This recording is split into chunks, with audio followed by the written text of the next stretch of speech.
There's a newsstand over there! Wanna grab a copy of the Steambird? We know our Fontaine friends love a little drama. There's no way they've let their readers down. Isn't that Charlotte? And standing next to her, surely that can't be Kinich? How about... Lost treasure resurfaces at last. Behold the beauty of the Remurian teacup.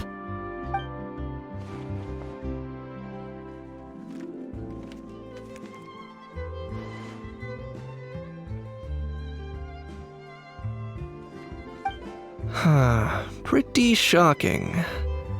But it still feels like it's missing something. Ah, got it!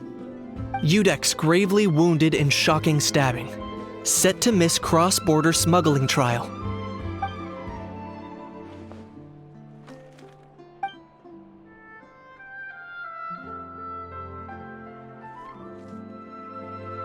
Huh? What? Did Paimon hear that right? Neuvillette was stabbed and gravely wounded? No, surely that can't be right. Can it?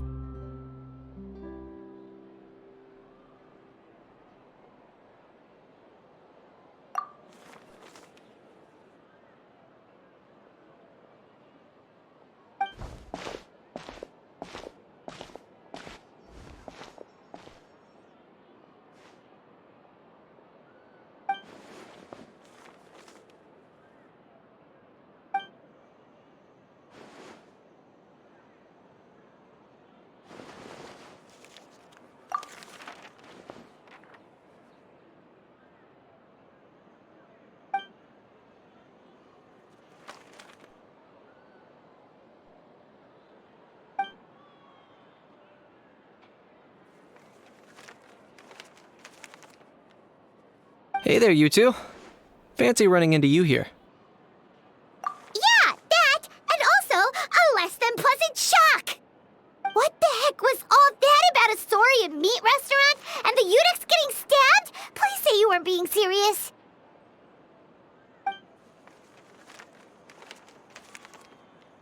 Trading tabloid headlines? Yeah. Charlotte and I were having a little contest to see who could find the most ridiculous fake news stories. Either I got lucky, or I have a knack for honing in on the most outrageous material.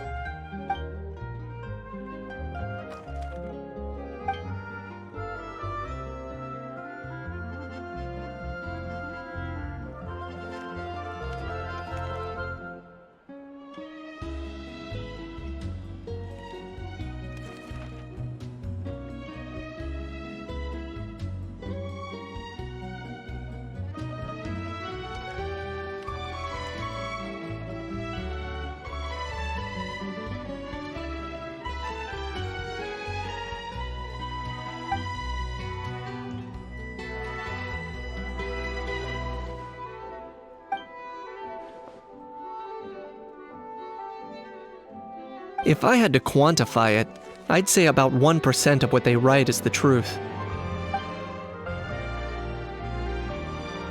Huh? Him?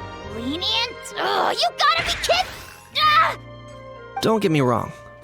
I'm not trying to give credit to these so-called news stories for occasionally including a grain of truth. All I'm saying is, even the wildest leaps of the human imagination are always rooted in reality. You mean all those fake headlines you mentioned actually do have some basis in fact? Sure they do. For instance, there was in fact a smuggling trial recently. Considering the amount of speculation surrounding the smuggled goods, it's no wonder there are rumors about restaurants serving saurian meat or teacups being unearthed from ancient ruins. But in reality, the goods in question were simply a few ancient relics dug up from ruins in Natlan. Rest assured, no saurians were harmed in the process.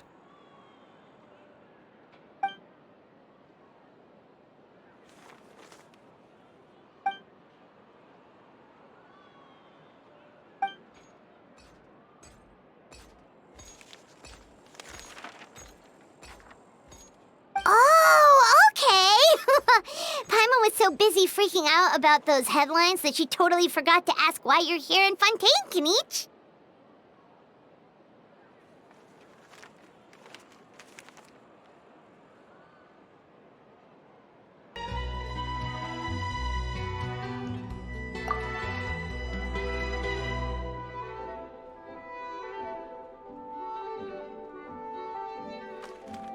It was a pretty open and shut case, and my testimony in court was clear enough. But I'm guessing, Mademoiselle Charlotte, that you're less interested in the case than you are in trying to uncover some news stories about Natlan.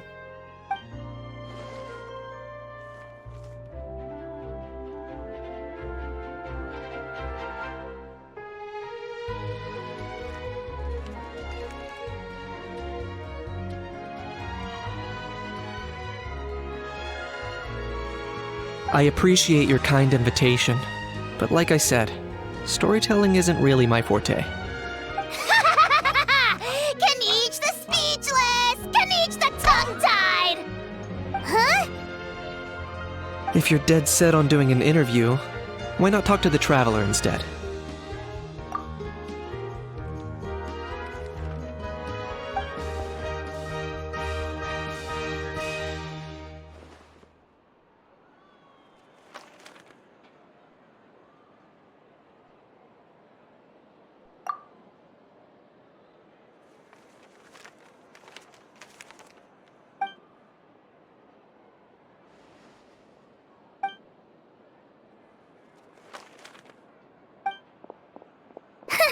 Charlotte never stops, does she? Anyway, Paimon just has to ask. That owl thing that popped out before, or was it a howl? It kind of looked like a howl, but at the same time... Oh, that thing.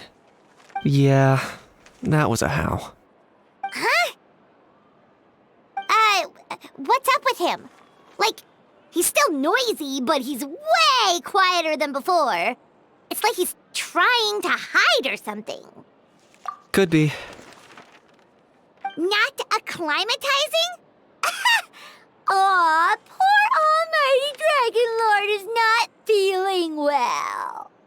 Too bad he can't come out to argue back. What do you mean? There's nothing physically wrong with him. It actually has to do with a strange law we learned about after arriving in Fontaine. Apparently, it's forbidden to release flying objects within Fontaine city limits during the first 3 days of each month. Paimon sure does. Paimon's been down this road before. There's an easy solution.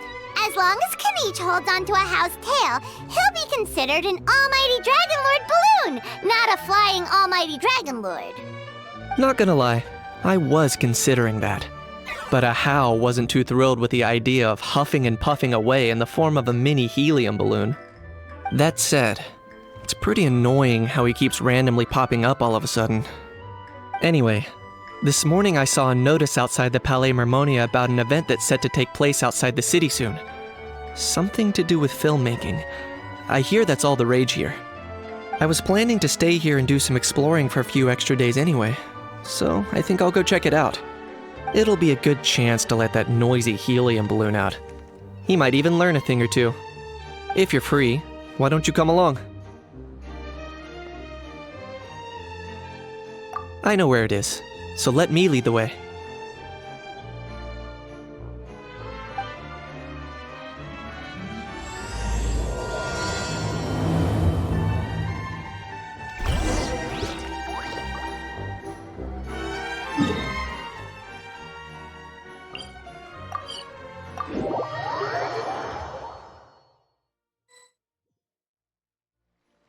Looks like I remembered correctly. Here we are. Wow, this is awesome!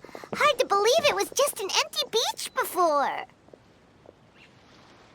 Yeah, it was still completely deserted only a few days ago when I passed by on my way to testify at the Opera House. There must be some efficient workers in Fontaine. Quite impressive. A few days? One night was all it took. Rap-a-tap-tap, ta-da!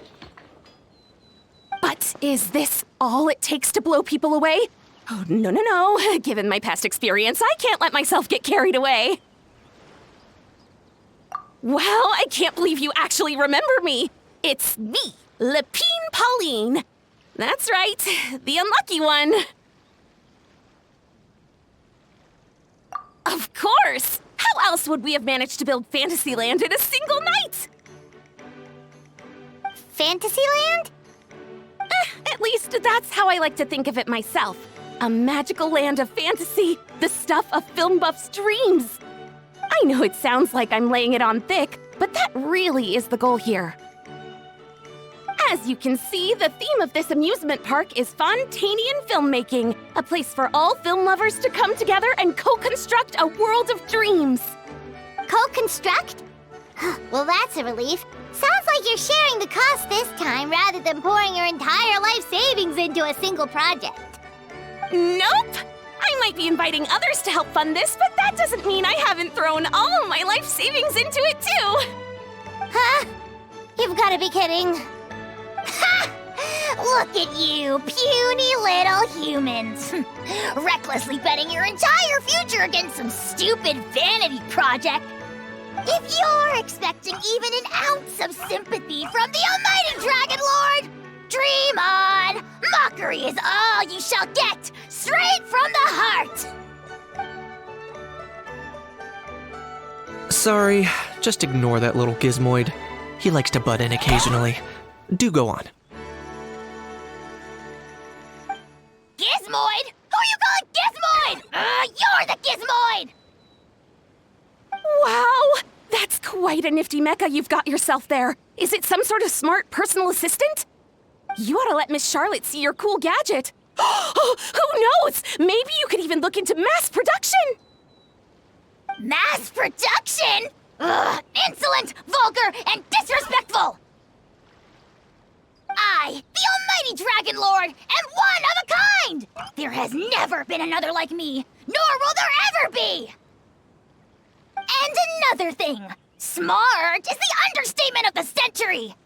I shall have you know that I am Kahulahau, forebear of ancient wisdom!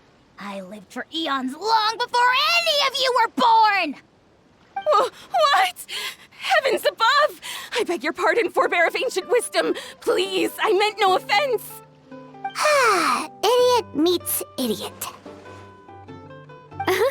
What's all the fuss? Making some new friends, are we?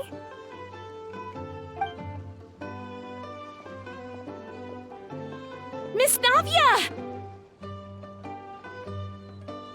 Allow me to introduce the star behind all the work that's gone into this venue.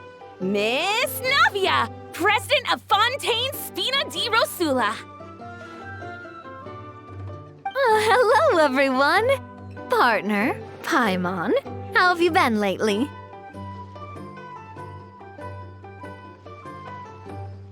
Hello there. I'm Kinich. What about me? What about me? My useless servant can't even give me a proper introduction. You'd think someone yelling their name out in the middle of a public street really needs an introduction? He's not wrong. I caught yours just now, in fact. So, you must be the almighty Dragon Lord, Mr. Ahau. It's a pleasure to meet you.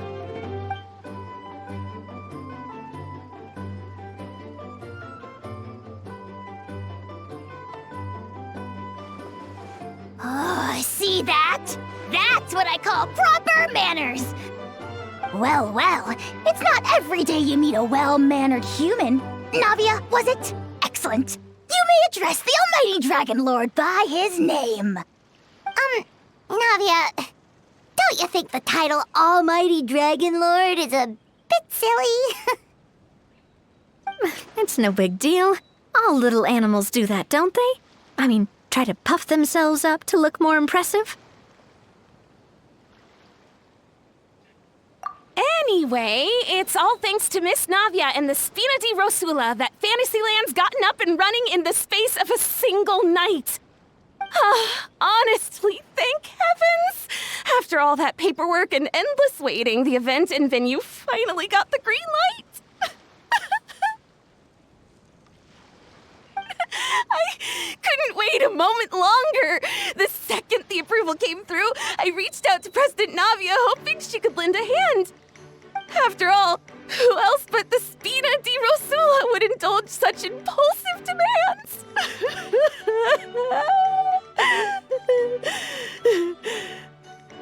Sorry, traveler. Miss Lapine Pauline sometimes gets a bit overwhelmed by her own excitement, as you can see. I'm guessing she hasn't gone into much detail about the event yet, so let me fill you in.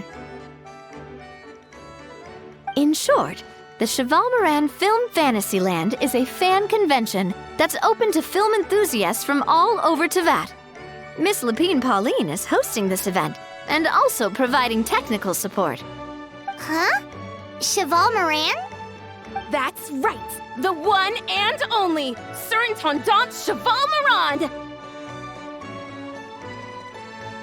After much persistence and many solicitations, I finally obtained Lady Farina's permission to use the image of her close friend. Not only is our adorable mascot drawing in fans by the minute, but she's also boosting her own popularity. And that was always the goal, a win-win arrangement. It's been a while since we last met, but still, it's a surprise to hear Lapine Pauline coming out with such sensible ideas. By the way, Miss Lapine Pauline, have you decided to switch careers and go into film tech? Not exactly. By chance, one of the prototype lenses I developed caught a photographer's eye, and it's now being used for the latest cinematic productions. Thanks to this unexpected opportunity, I've had the chance to invent various film-related equipment and props. That's right. So don't underestimate Miss Lapine Pauline, our resident engineer. She's the technical powerhouse at the core of this entire event. As for the Spina di Rosula, we're mainly here to take care of planning, operations, and management. For anyone feeling inspired to set up a booth, Miss Lapine Pauline and I will provide the necessary technical and operational support once their application has been approved. By the way, traveler, are you at all interested in taking part? It would be a chance for you to earn some extra income. Plus, with your skills, I'm sure you could bring something special to the table. Paimon would be even more tempted if you were to, say, throw in one of those fancy feasts she's seen in those gourmet food reels. Well, as it happens, that'll be a piece of cake. Everyone needs to eat, whether they be tourists or the stall owners themselves. So thanks to Miss Navia's help, we've managed to invite none other than the celebrity chef Miss Escoffier to run our theme restaurant. Look over there!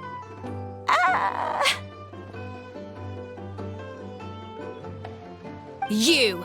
Yes, you! For the last time, the ingredients have to be in the right ratio! Get it right next time, or you might as well just lie down on the chopping board yourself. She seems a bit busy right now. Well, I'm sold. I think I'll make a How go be her assistant. You little... What's your game here?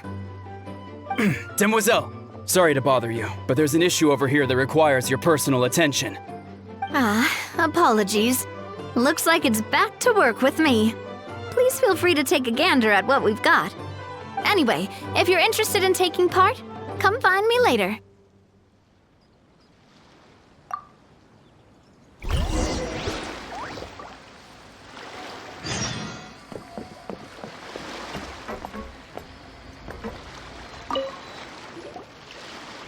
Greetings. Apologies if you overheard my harsh words just now, but I assure you it is entirely necessary. The sheer lack of standards here will be the death of me. Do you have any idea of the kind of customers I'm gonna get with how lax things are at the moment? The ones that leave their guns behind by accident and then come back to collect them later bringing ammunition with them. Yeah, that's the kind of customer you wouldn't forget in a hurry. Oh. Wait, has that happened before? No, it's just the mention of guns reminded me. Someone did actually leave their gun nearby. Huh? Just before we started setting up, as we were cleaning up the site, someone stumbled upon a mysterious locked box. It didn't look like something from Fontaine, though. It had more of a Natlanese vibe. Oh? Do you think a foreign tourist might have left it behind? That's what I assumed at first. But the box was buried beneath a pile of wooden planks, rocks, and whatnot, so it seemed like someone deliberately hid it there. But I didn't see much point in speculating, so the best thing I could think of was to hand it over to the authorities. I trekked all the way over to the Palais Mermonia just to hand it in. Ugh, it was exhausting. What did the authorities make of it? Oh, they made a mountain out of a molehill, as usual. Before even addressing the question of what was actually inside the box, they had several heated discussions about whose responsibility it was to write the lost and found notice. Thankfully, the ever-reliable Officer Sedine stepped up and immediately called in the Marechaussee Phantom to crack the lock and check if there were any dangerous items inside. And, as it turned out, there was a gun. Wow, that's a dangerous item, all right. Mind if I ask what kind of gun it was? Oh yeah, Mr. Kinich, you're from Natlan, aren't you? Do you know a lot about guns? You could say it comes with the job. I have an interest in weaponry and the like. Ugh, such a spoiled brat. What, are the toys I gave you not good enough for you anymore? Yep, got sick of those long ago. You little... How dare you turn your nose up at my gifts? Why Time for a timeout, old-timer. Sorry, where were we? Oh yeah, do you recall what the gun looked like? It's a bit hard to describe. If you ask me, it didn't even really look like a gun.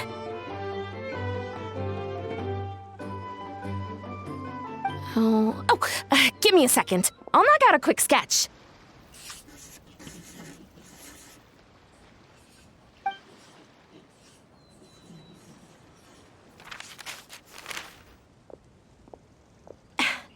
Something like this. Whoa, it's so neat and precise. It's nothing. Sorry. Is something wrong with my drawing? I know it doesn't really look like a gun, but I assure you, this is exactly what it looked like. And it certainly could shoot as well, too. I confirmed that with the officer from the Marechaussee Phantom. No, quite the opposite. The features are very accurate, and it is definitely from Natlan. Please, don't mind me. I'm just taking a moment to admire it.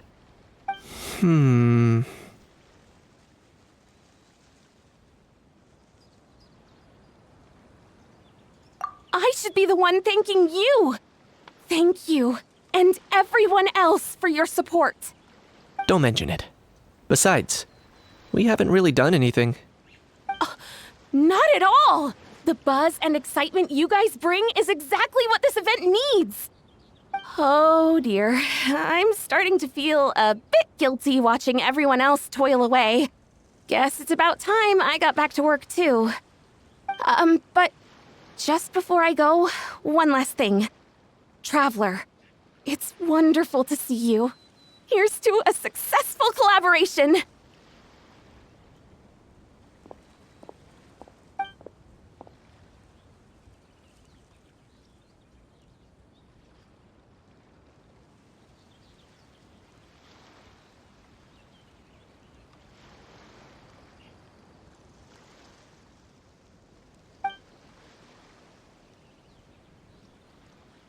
I'm sure you noticed that there was something unusual about that gun.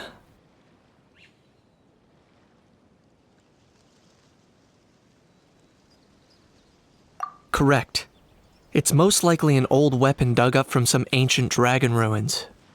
Based on my experience, it might be more accurate to refer to it as a hand cannon. But in Fontaine terms, it's not wrong to call it a gun.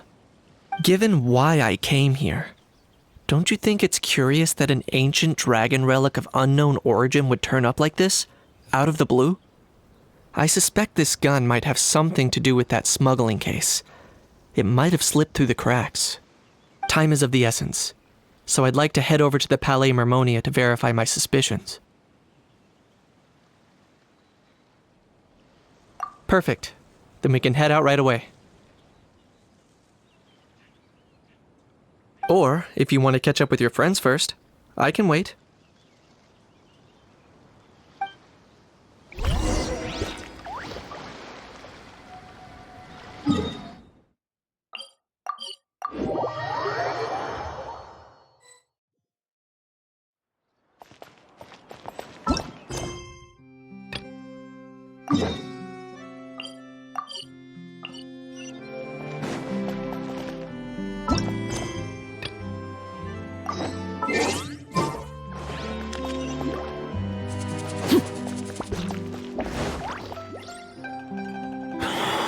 Oh, man.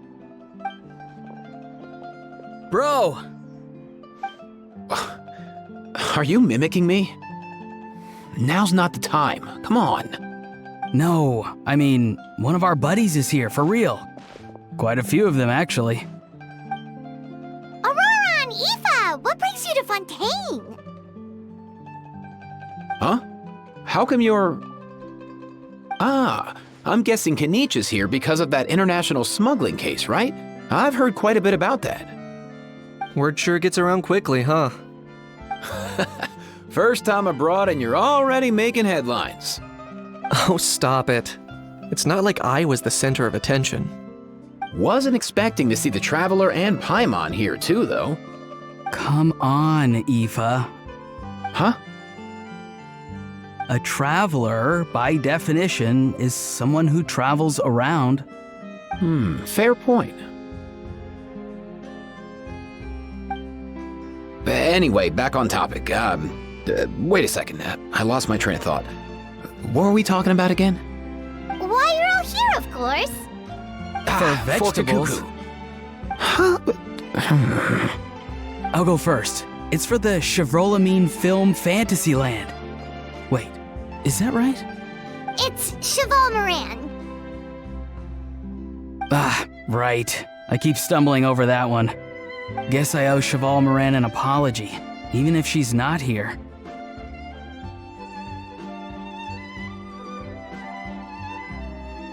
Anyway, long story short, the festival restaurant urgently needed fresh vegetables from Natland, which is why Aoife and I are here. So, you guys are vegetable couriers? He is. I'm just here as a responsible adult. It's his first time traveling so far away from home, and all the elders in his tribe were worried. So they had me come along. Even though it's your first time too. Right, but they still picked me to accompany you. You gotta wonder why that might be. Don't you get it?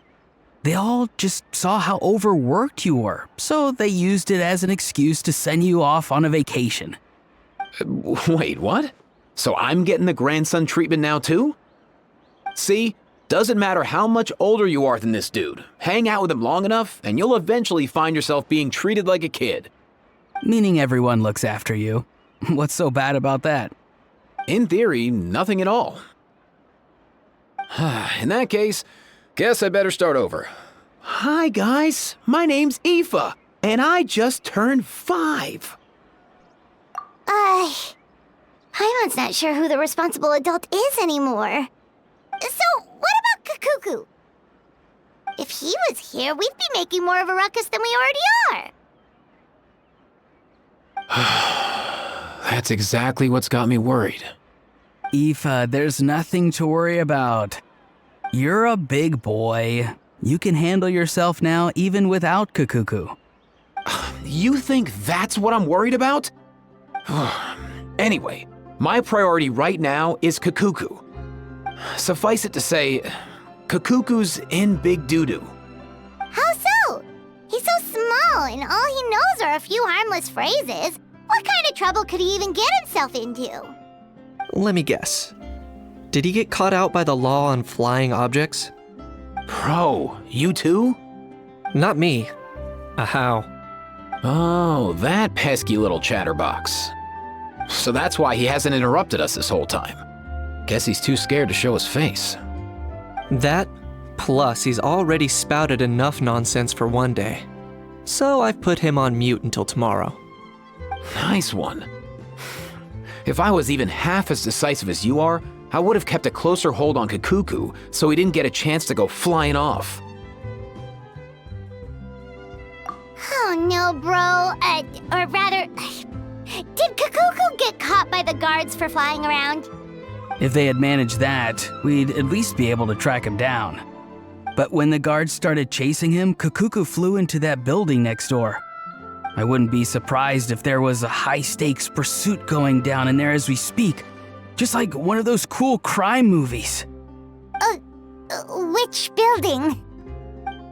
That one? Yup, that's the one. Kikuku sure has a good eye for a getaway. It's the tallest building around.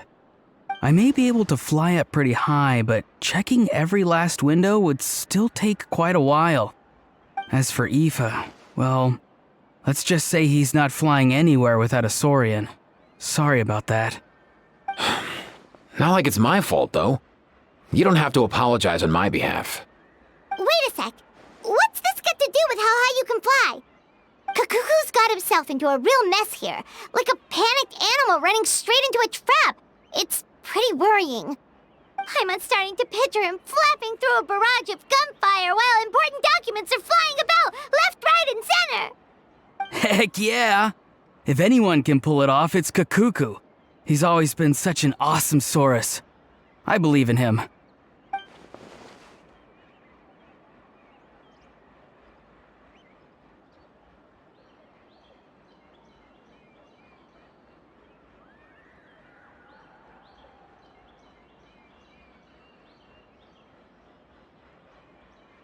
For real now? Do you even hear yourself, bro? Of course I'm for real. I'd never make light of something like that.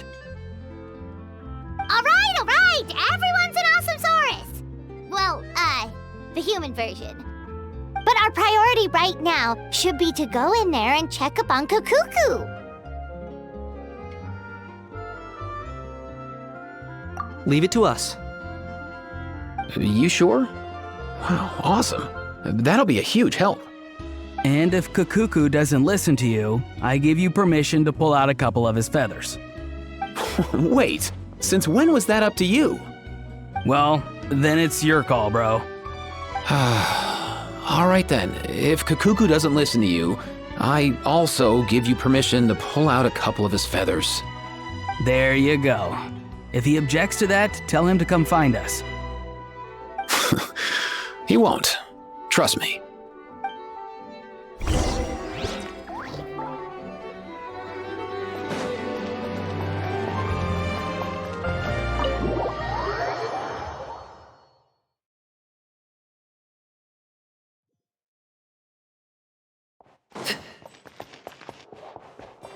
Nothing new there.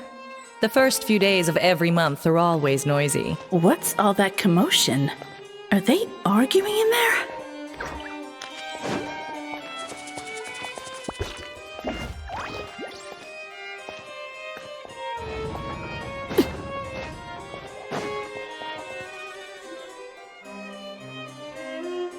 No way, bro!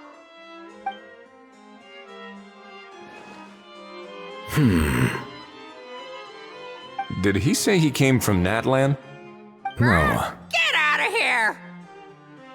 I can understand his words, just not what they mean. Oh no.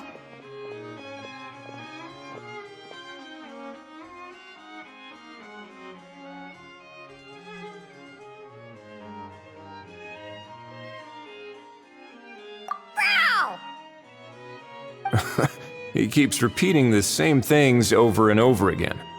Oh, you know one another.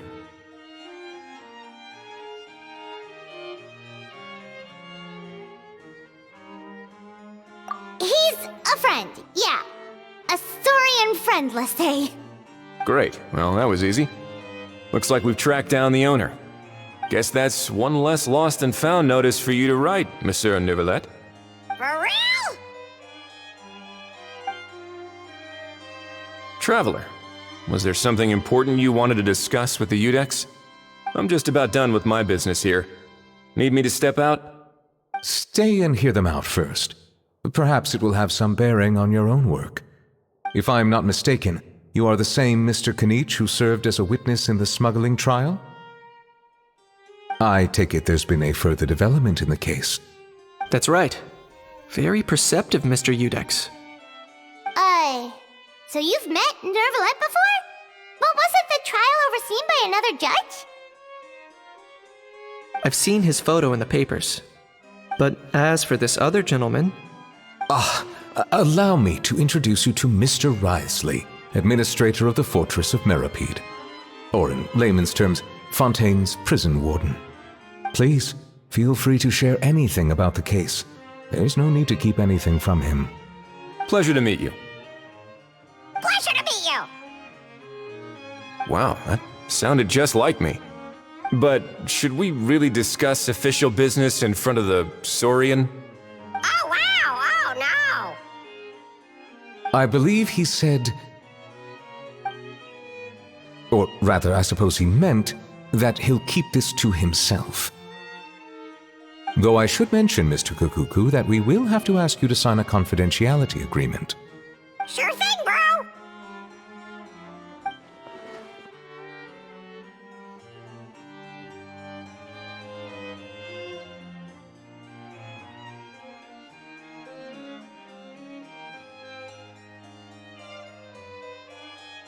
Let us return to the matter at hand.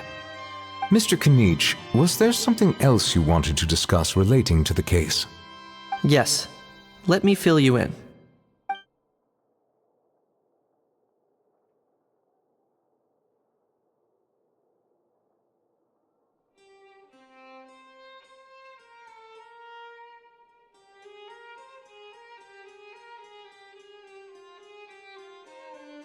Wow! It really is exactly like Lapine Pauline's sketch! That must be all that practice drawing engineering blueprints, huh? So if it's true that this weapon came into Fontaine alongside the contraband from the smuggling case, then there's a high chance we overlooked a suspect. That's exactly my line of thought. I see. Mr. Kinich, thank you for reporting this promptly. I'll arrange for the Marechaussee Phantom to investigate right away. We should begin by questioning the prisoners in custody. Wriothesley. I'll sign off on the interrogation request, don't you worry. That would be much appreciated. It's lucky that the Palais Mermonia wasn't scheduled to release any public bulletins today, and that this guns lost and found notice hasn't been written up yet. In other words, the news hasn't leaked. I'll be staying in Fontaine for the time being. If there's any progress in the investigation or you need my help, feel free to reach out anytime. Yep, we were just about to go help out with Lapine Pauline's convention.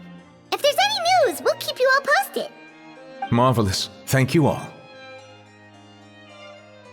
Well then, all that's left is to...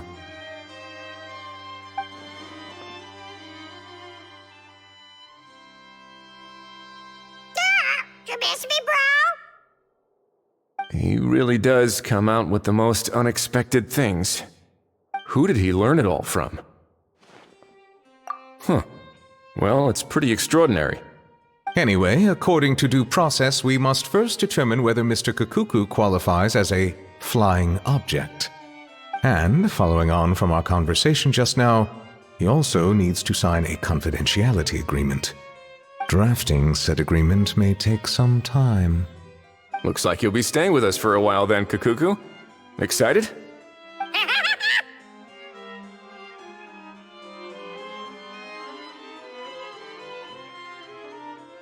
That would save us a lot of trouble. Many thanks.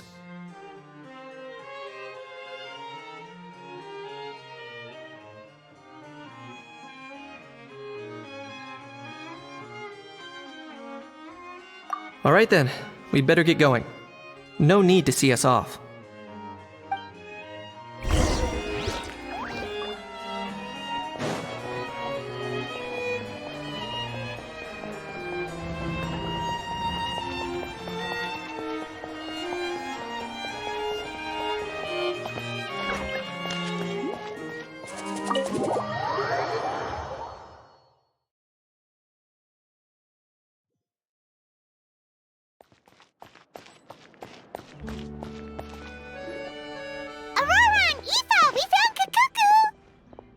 What's the situation? How bad is it?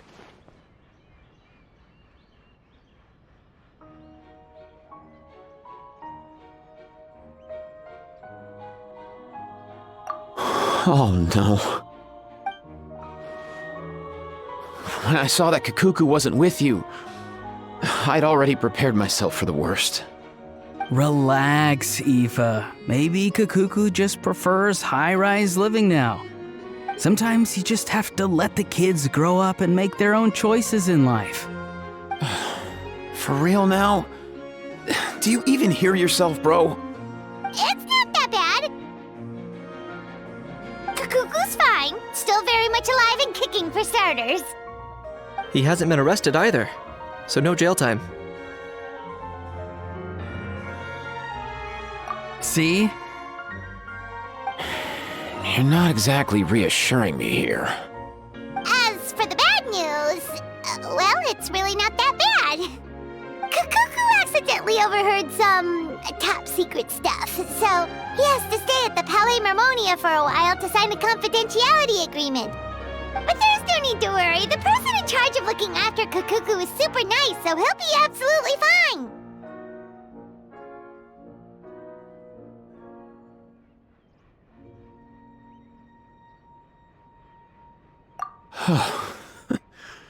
All right.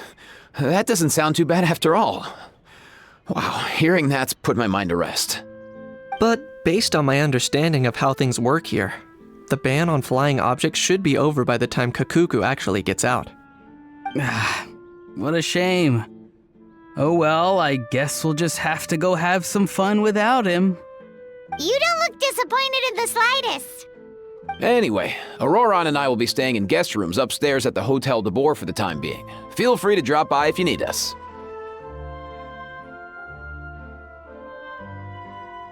Yay! Problem solved! All right, let's catch up another day.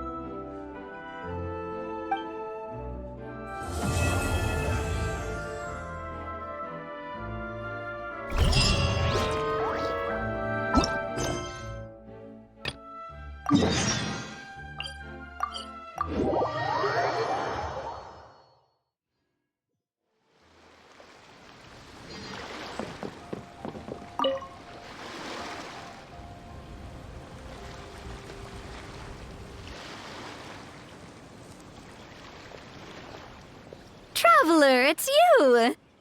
Ready to join the Cheval Moran Film Fantasyland crew?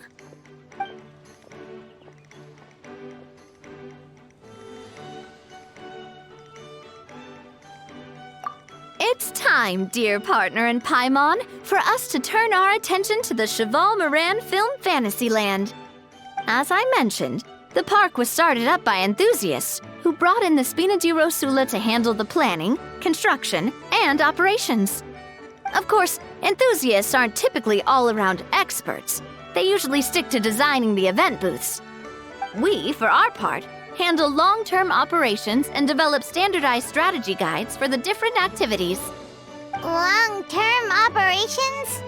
Strategy? It all sounds so complicated. We spend most of our time adventuring, and we barely have any experience running a stall. Do you think we can handle this?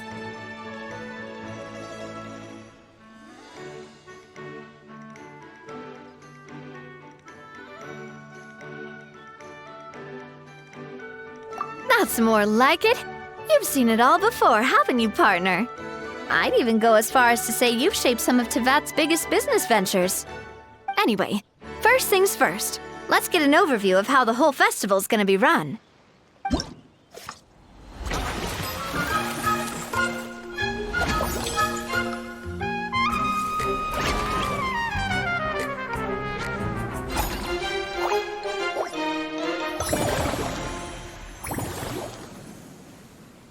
As you can see, our Fantasyland's a bit like a sugar-free macaron right now. Several areas are still under construction. The Spina's only been able to hire a limited number of craftsmen. Besides, we don't have enough experience to handle multiple projects simultaneously.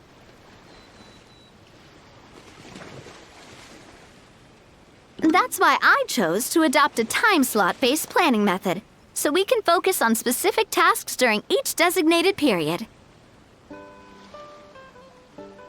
Upgrading facilities, expanding the venue, hiring staff. All of this requires funds and time slots to accomplish. So, it's our job to allocate precious time slots in each business cycle to the most worthwhile tasks.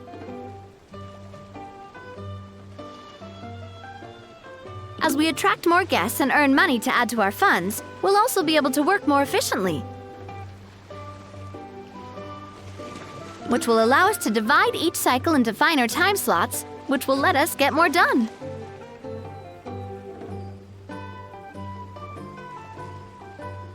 So we'll be limited in the decisions we can make and tasks we can focus on within each time period. Which means we have to use our limited actions and Mora to earn even more Mora. Kinda like playing chess or cards then. Cooking up a strategy in advance is gonna be key.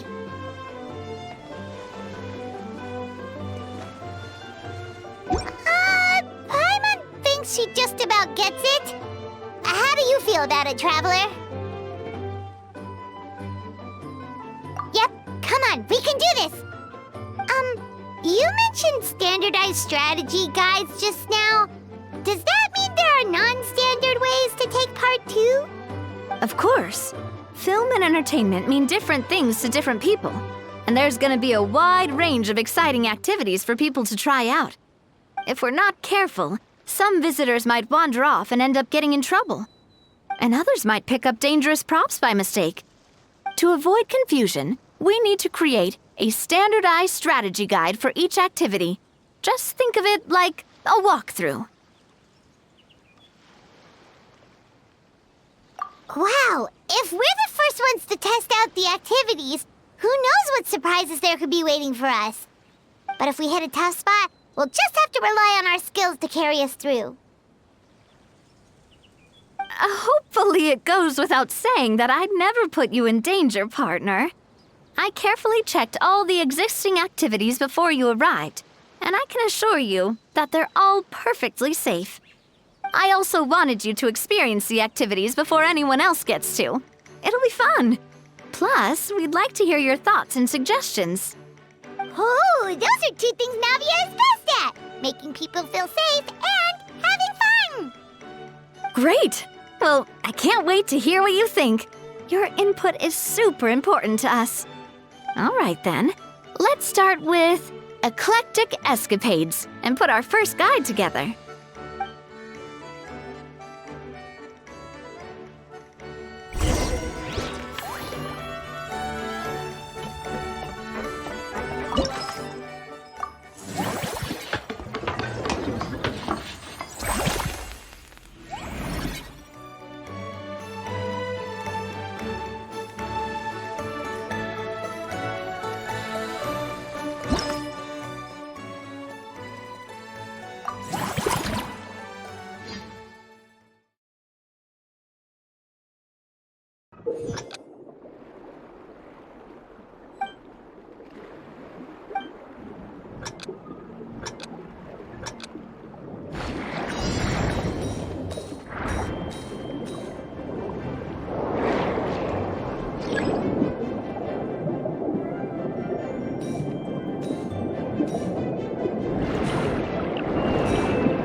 both of you seem even more excited than before.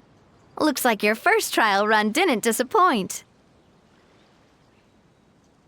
Paimon hasn't actually watched that many films, but after trying it out, she might just be hooked. We should check out the film that it's based on.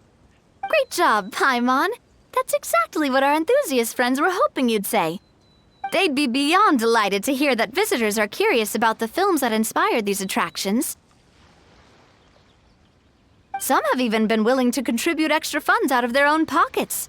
Where budgets have allowed, of course. Out of their own pockets? That's right. While the Spina di Rosula covers the cost of basic booth materials and rental fees, many fans have personally funded promotional materials and related merchandise. The cost of the booth itself isn't their main expense.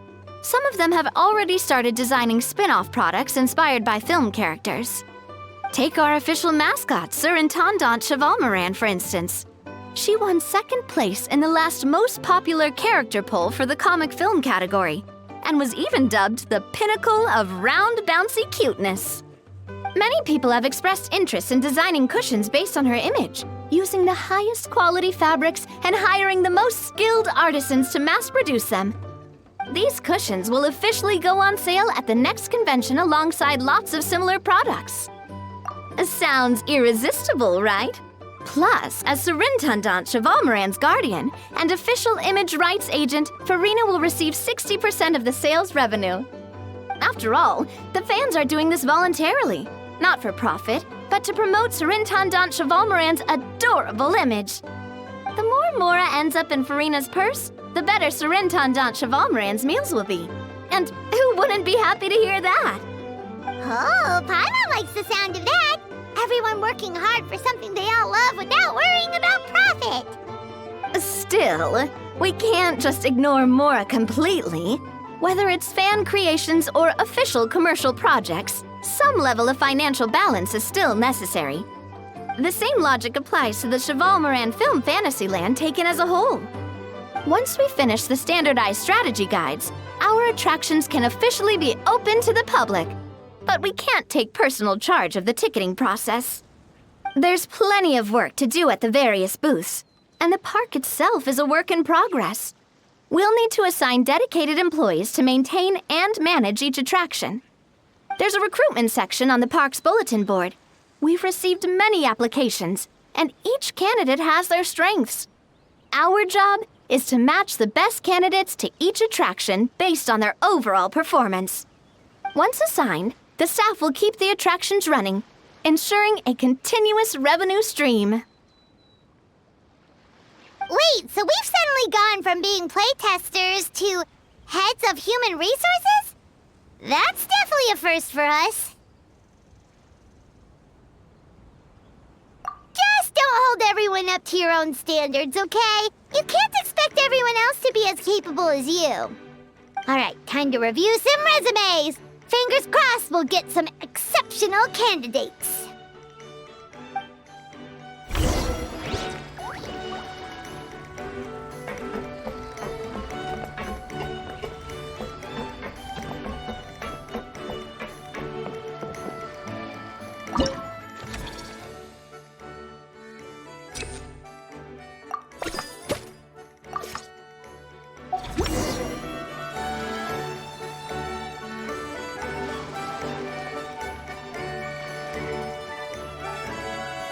Looks like this particular employee is really getting into their role.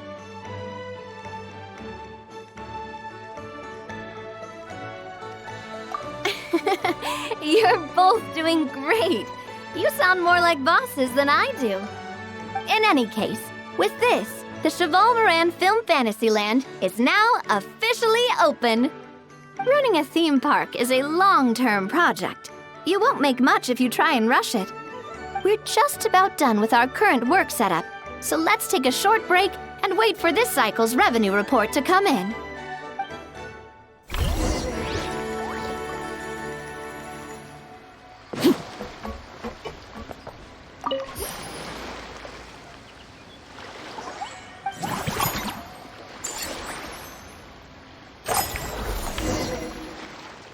Well, the numbers might not look that impressive, but given that we're just getting the ball rolling, I'd say that wasn't a bad start. Building on this momentum, we must consider rolling out more unique business strategies during the next cycle. To draw in the crowds, I've invited one of Fontaine's very own celebrity chefs, my good friend Escoffier. She'll be performing right here in the amusement park's restaurant. On that note, let's go catch up with her. So, is the restaurant part of our business strategy too? There are so many layers to this operation.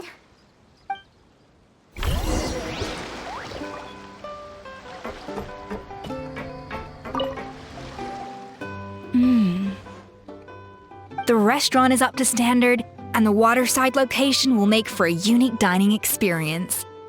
The beautiful scenic reflections in the water create a stunning backdrop, lifting diners' spirits and allowing them to truly savor their meals.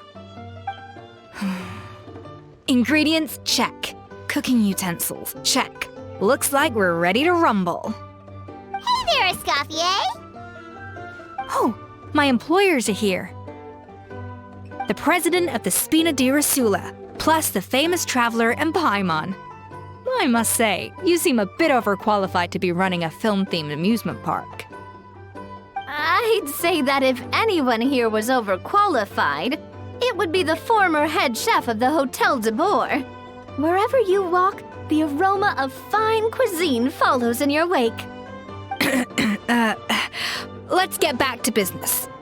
I'm guessing you want the traveler to help me decide the theme dish for each cycle, right?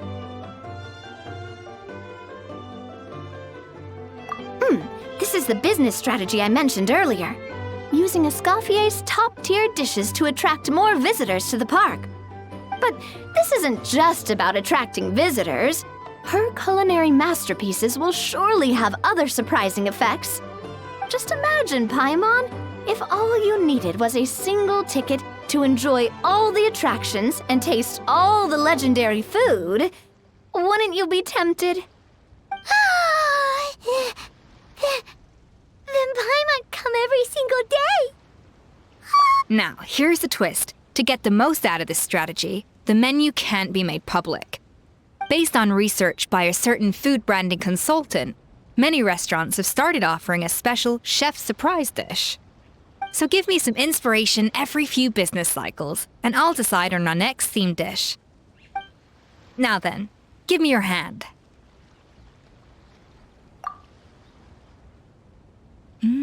A warm and energetic feel.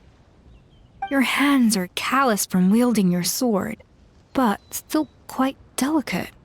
When you grasp its hilt, it's like you're holding the bow of a violin. A sword, then. The theme this time shall be strength. All right, let's find out what strength looks like in gastronomical form.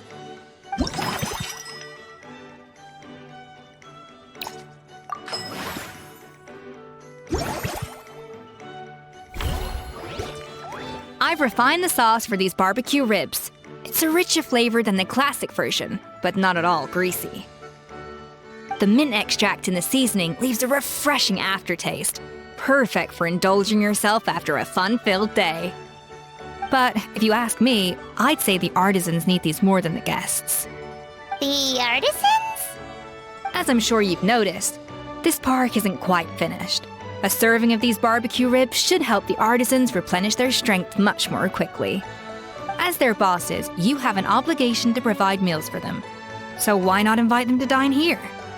Who knows? The morale boost might even improve their productivity. Oh, if I recall correctly, you once served up some special fish and chips for the porters over at the Fleuve Centre. For several days after, the workers were all incredibly efficient. They'd finish 8 hours of work in just 5. And then, because they clocked out early, they'd come back completely refreshed the next day. Then there's no time to lose. Go invite the artisans over while these ribs are still hot. I'll prepare some side dishes and desserts too. That's a great idea! You really live up to your reputation, Escoffier. Looks like these themed dishes are gonna make a huge difference after all. We'll have to make sure we check in with you regularly. The citizens are pumped and ready to roll thanks to that themed dish. And perfect timing, too. Let's take this chance to take the facilities of our eclectic escapades to the next level.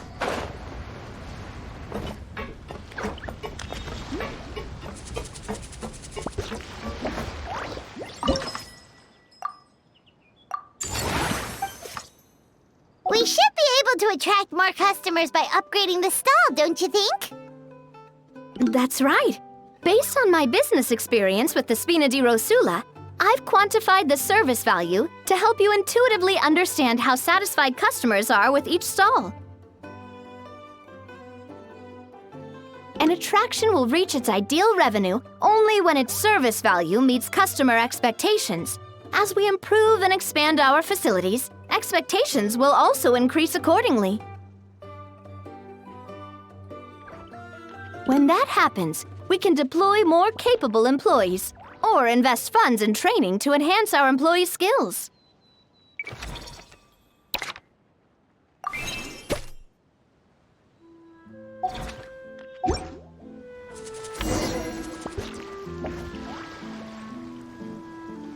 Whew, that should be everything. Looks like you've pretty much mastered how to run this park.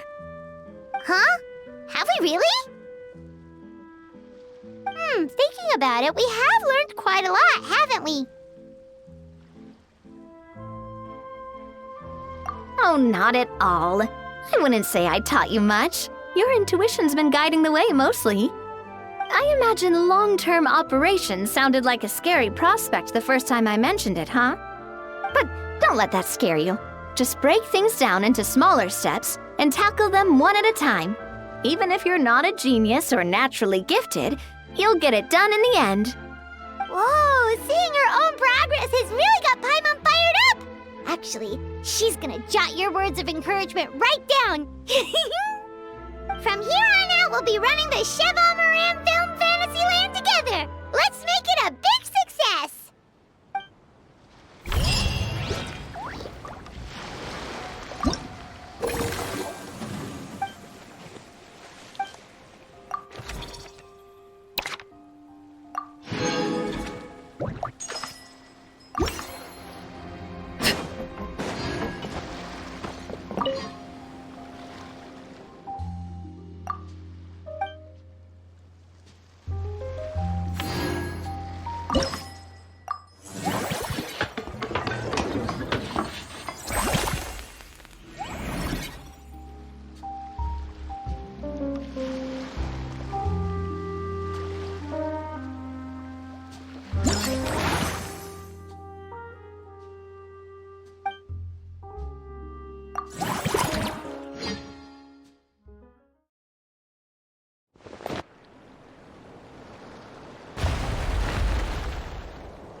Something you wish to report? Go on. You have my undivided attention. It's been a few days. Ban on flying objects should be over by now. Let's head over to the Palais Mermonia to see how Kakuku's doing.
Is that our hero, the Traveler? And Paimon, too! Oh, I guess I shouldn't be too surprised. Mrs. Coiffier already told me you were the big boss here. But when I saw you just now, I forgot myself for a moment. Technically speaking, the Cheval Moran Film Fantasyland doesn't even have a boss, does it? Isn't it the idea that everyone works together to make it as successful as possible, and then we all share the profits? But, wait a sec. Why are you here, Veressa? Well, officially, I'm here to promote my brand. Not long ago, Mrs. Coiffier placed an order with me for her restaurant, as she often does. In her letter, she mentioned that showcasing my orchard's products at the festival would boost sales and help build my brand recognition. After talking it through with my parents, I decided to give it a shot. Now that I'm done with the restaurant's ingredient order, I plan to sell the rest of my fruit directly to guests to help quench their thirst, of course. The thought of enjoying fresh fruit from Natland here in Fontaine does sound pretty appealing. But with this many customers, wouldn't it be exhausting to watch the stall all day? Huh? Am I supposed to be watching the stall the whole time? There's an attraction over there called Movie Masterpieces, right? I heard some of the challenges are based on famous films. Some of those films have even been adapted into great comics. I'd love to go give it a try. So, you're not doing any business at all? Back in the Collective of Plenty, I'd just set up a sign with the fruit prices, place a weighing scale and a coin jar to one side, then let people pay on their own. When closing time came around, I'd wake up and check the accounts. Not a single Mora's ever gone missing. To be fair, that does sound nice. People in the Collective of Plenty are a law-abiding bunch. No one would even think about taking something without paying. Makes sense that tending your stall wouldn't take too much effort. Fontainian customers are no doubt trustworthy too, but let's just say they're not used to self-service shopping. Plus, if you just leave the stall unattended as a Natlanese merchant, people here might think you're gone for good. In that case, I'd better start acting the part. But I'll need to buy some things in the city before I officially open for business. I promised to bring back some Fontainian clockwork mecha for Kochi-an-san. Oh, and I also wanted to try a few rounds of movie masterpieces. After that, I should be able to focus on my business without getting distracted. We might not be locals, but we've explored Fontaine quite a bit. We know our way around pretty well. In that case, give me a moment to get some extra fruit, a price list, and my coin jar set up. I get to go shopping with the Traveler! Nice.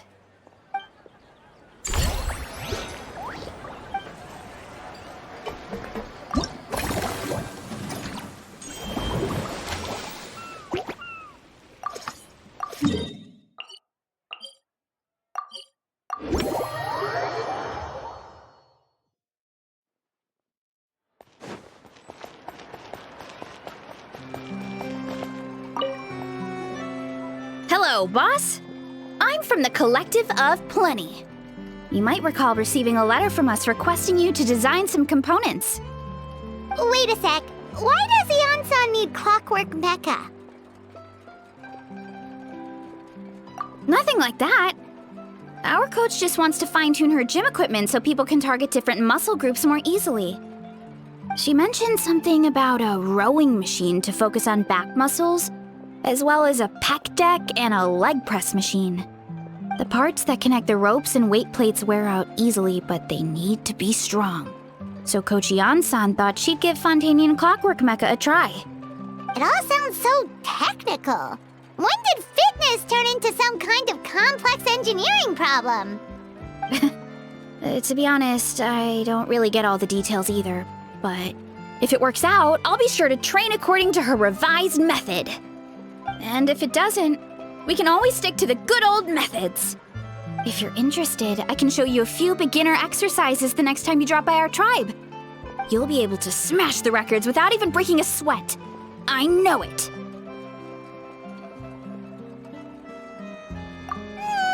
Paimon will pass on that one. She'll be rooting for you from the sidelines, though. You can always try the equipment we keep for little Saurians, Paimon. As long as you start out with the super lightweights, you'll be fine. Weight training's for everyone, you know. As long as you put in the effort and keep it, anyone can develop rock-solid muscles. No!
All right, time to show off how fast I can run. I'm gonna go have a blast, then come back, calm down, and focus on running my fruit stall. That's right. Last thing you'd want is to get too absorbed in having fun, then suddenly realize you're starving because you haven't eaten anything for hours. Funnily enough, Paimon can think of someone else with a bad habit of getting so into things that they forget to eat. No matter how busy you are, nothing's more important than staying well-fed, hydrated, and healthy. No need to worry about me, guys. I do a lot of long-distance running, so I always make sure to bring some food and water with me. This time is no exception.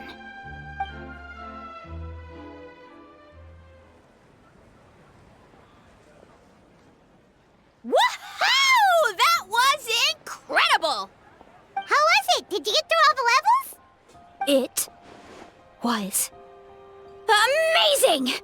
Not only did I get a super high score, but I also checked up on every homage to the original films, and even recreated several iconic scenes starring comic book superheroes.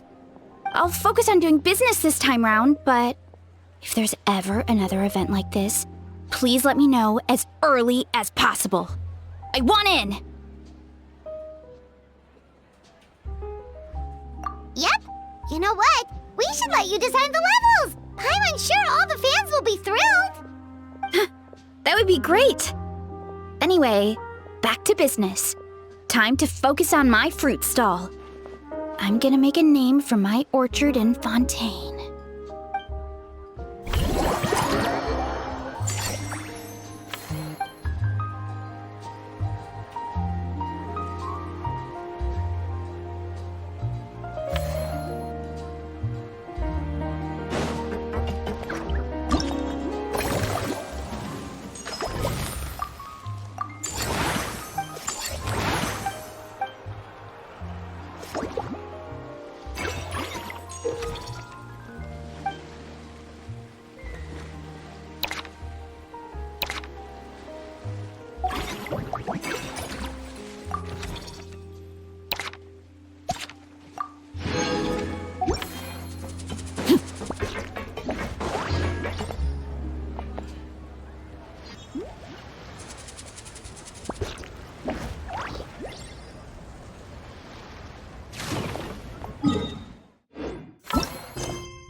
Is that good news or bad news, though? Sorry, I did everything within my power. But so far, I've only managed to teach him how to say good morning. Wait, so that's all you've been up to this whole time? Get out of here! Huh? Okay, so good mornings aside, please tell Paimon there's been some other progress too. Of course. That's why I'm here. Kukuku's not the only one that Mr. Ridesley's been getting to talk. I'm referring, of course, to the convicts. It was nothing. These guys weren't exactly tough nuts to crack. So, what's the deal? After racking their brains, they remembered speaking to an inconspicuous middle-aged man just as they were preparing to pack up and leave Natlan. He was dressed in the manner of the Children of Echoes and carrying a box. Plus, the description matches the one the gun was found in. All in all, he didn't look any different from your average Natlanese traveler. Perhaps seeing that they were dressed as merchants, this man stopped for a chat, inquiring where their goods were headed, and even asking if they could share a boat. The smugglers were very cautious, though. They didn't tell him any specifics. But all this happened before I crossed paths with them. I happened to notice them as they were preparing to set sail. I thought they looked shady, so I snuck aboard, and ended up being carried along all the way to Fontaine.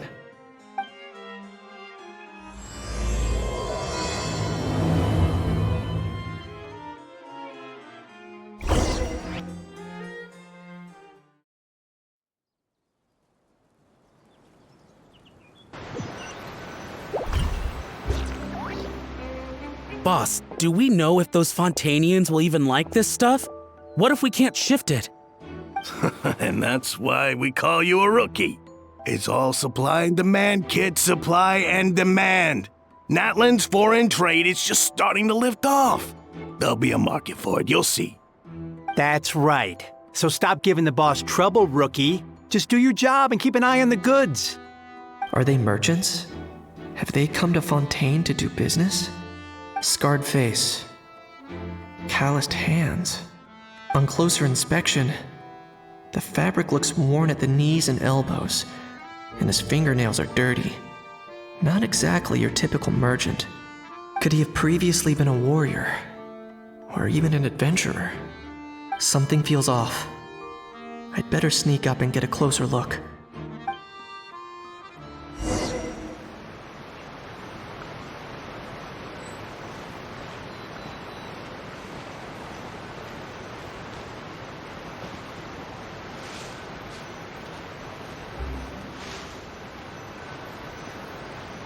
Nice thinking, boss. This tourist tub's been fast-going and smooth sailing. Plus, no one's been asking us what we're up to. That goes without saying. Big cargo ship would have been too slow, whereas the smaller ones would have been faster but way too bumpy. If we ended up damaging the goods by accident, all these months spent grafting away would have gone up in smoke. Seriously? But there's hardly anything here. Would it really have taken them months to prepare? And why would they need to transport it with such care?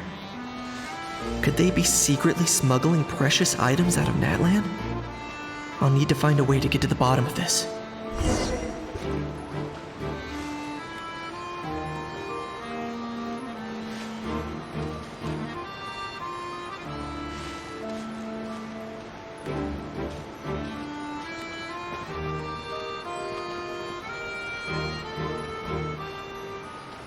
Let's go hear what these criminals have to say for themselves.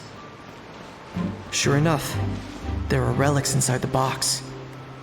It's illegal to smuggle such items outside Natlan. Hey, why the long face? You're abroad on business, and you get to do some sightseeing while you're at it. Sounds like a pretty sweet deal to me. You better cheer up if you know what's good for you. I guess you're right. I was just worried I might have messed up with the packing, or that something's gonna go wrong along the way. Oh, pull yourself together. Tons of foreign tourists come traveling to Fontaine. I bet their luggage is full of all kinds of weird stuff. If someone insists on checking it all, just show them the purchase order we had drawn up. Those Fontainians can't get enough of their legalese, so I've heard. They can look all they want. Aha. So their aim is to smuggle in contraband after all. Looks like I've gathered enough intel about the smugglers and their contraband. Time to inform port security.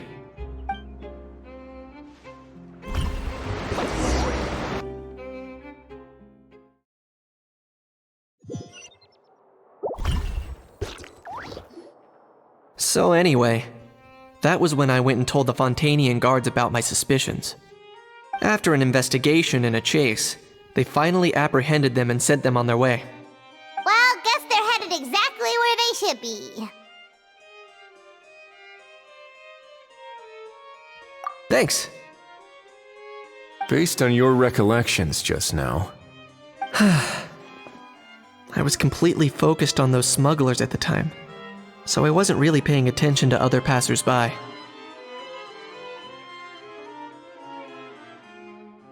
Yeah, Kinich, you did great! in other words, the person who brought the gun here, the one who lost it, has no connection to the smugglers whatsoever. They were working entirely on their own. Oh dear, oh dear! Sounds like Mr. Kukuku wants to chime in? He said this elusive individual's actions are positively mystifying. It's a good observation, I quite agree.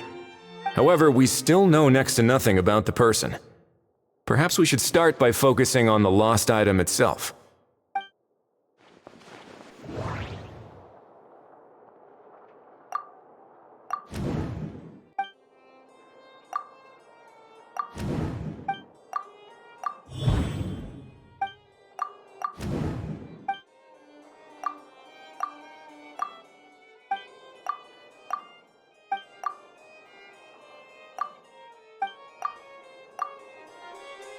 It certainly seems like it was the bait in some kind of trap. The only question is, why wasn't the bait made more conspicuous? Has something sprung to mind? I just remembered a film I watched this one time. Huh? Oh wow, no way, bro! Hold on, let me explain. Just now, the traveler speculated that this box might have been placed there on purpose, as if the intention was for someone to come pick it up. That got me thinking about those films about kidnapping cases. When they demand their ransom, the kidnappers tell the victim's family to leave money or valuables at a designated spot for someone to come pick up. That doesn't merely happen in films. There have been similar cases in real life. In fact, if anything, It's probably the real-life events that inspired the films. Sounds plausible. Ooh. Wait. This raises the stakes to a whole new level. If the gun really was some kind of ransom, then since we took the box, the kidnappers never got their payment, so does that mean they executed the hostage? I agree. I don't believe we have a kidnapping on our hands. Selling off stolen goods is extra work that most kidnappers would want to avoid. Unless they're after something very specific, they tend to just ask for cash. Could we be dealing with a kidnapper who's dead set on getting their hands on an ancient dragon handgun? It's not impossible, but the likelihood is very slim. We can discount that possibility for now. And speaking of selling stolen goods, don't you think this looks more like a transaction?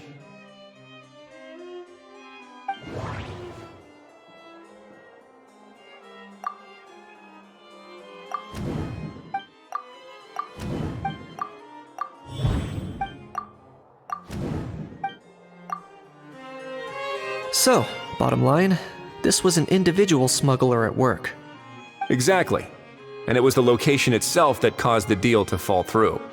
The last thing they would have expected was for a quiet beach to turn into a bustling film convention overnight. Not only is the area now packed with tourists, but the Spina di Rosula have a presence there. I'll bet that both parties were completely caught off guard. That sounds like a plausible theory, but how do we verify it? Looks like your people better start rolling up their sleeves. How so? Easy. Just follow the usual procedure by putting up a lost and found notice. The more routine we make it seem, the more likely the suspect will come forward to claim it. Even if they send a proxy, we're liable to get our hands on new leads. And timing-wise, it's about time we updated the bulletin board anyway. All we need now is a lucky gestionnaire to write up the notice for us post-haste. Ah, so that's what you meant by rolling up their sleeves. In that case, I may as well write it myself. Delegating this to someone else would require an additional explanation. Or are you just not used to asking others to work overtime? Is that really a major concern here? Well, looks like I won't be needed around here. At least until the notice has been posted. You could always wait here if you like. The Palais Mermonia serves a particularly fine cup of tea if that swings it for you. Thanks, but no thanks. I left a very noisy creature with a friend before heading out, so I should probably get back to feed it. Ah, I wasn't aware that you had a pet, Mr. Kinich. Speaking of pets... Get out of here! Out of here! Yep, that's the plan. Outta here indeed. I believe that what Wriothesley is trying to say is, you are free to leave, Mr. Kukuku. Furthermore, it has been determined that Mr. Kukuku should not, in fact, be classified as a flying object. As such, he shall be free to move around Fontaine whenever he so pleases. You're the best, bro! Oh, that really is good news! Travelers, should we bring Kukuku back to Aoife and Ororon? I shall leave him in your capable hands. Indeed.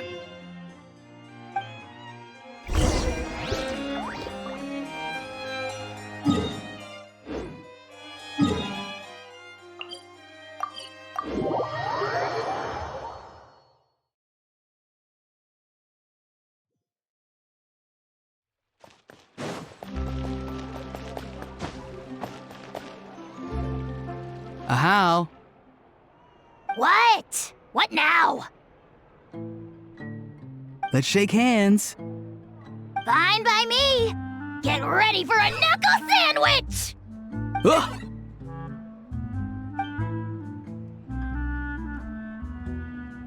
Oh, nice dodge. Paimon feels strangely inclined to keep a safe distance. Did you miss me, bro? Kukuku, you're free! Ugh, not you again. Nope, didn't miss you in the slightest. Hey, other granny. And hey, Paimon and Kinich. It's good to see you all. Thanks for bringing Kukuku back. Get it away! it away from me! Nice to meet you, bro. Who are you calling bro? Say that again to my face! I dare you. If you've got the energy to argue this much, you're clearly not hungry yet.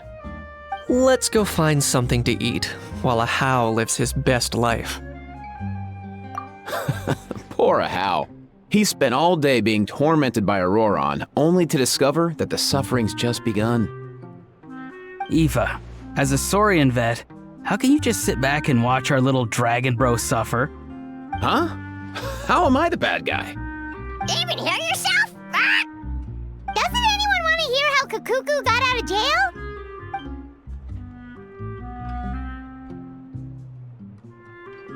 Don't lose hope, Hal. By the same standard, you have freedom of movement now too. You're still in the game? Same standard? I will not be held to the same standard as that thing! That's right. You won't. As far as I understand, the Palais Mermonia will want to assess your case on its own merits before they grant you freedom of movement.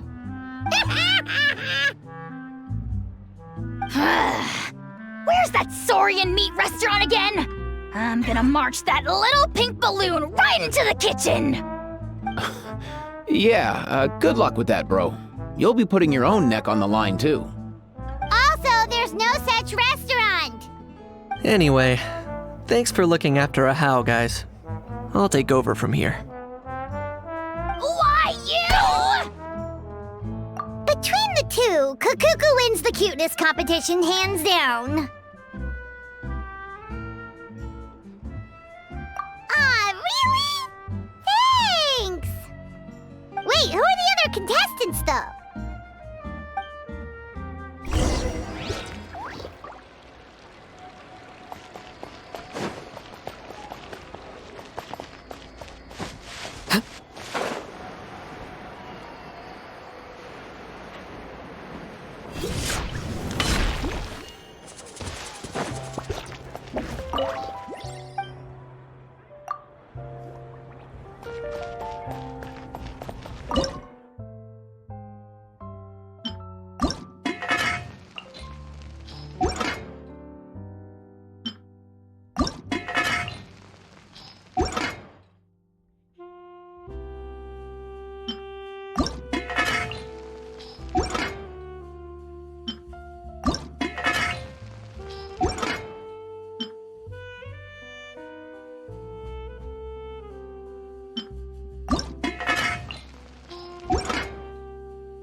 Uh-huh. Looks like there were quite a few others with the same idea.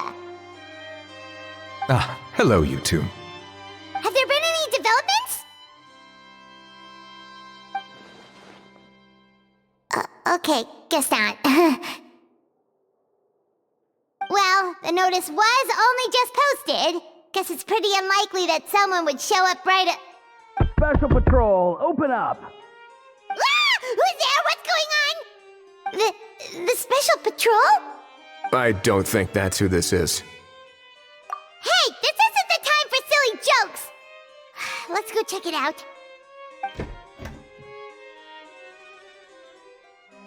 Good day, all. Gramps, grannies, aunts, and uncles. What in the Tevet are you doing here, Ororon? Oh, he must be the one you mentioned. Kukuku's owner? One of his owners. Kind of. But, bro, what are you doing here? I'm here to claim a lost item.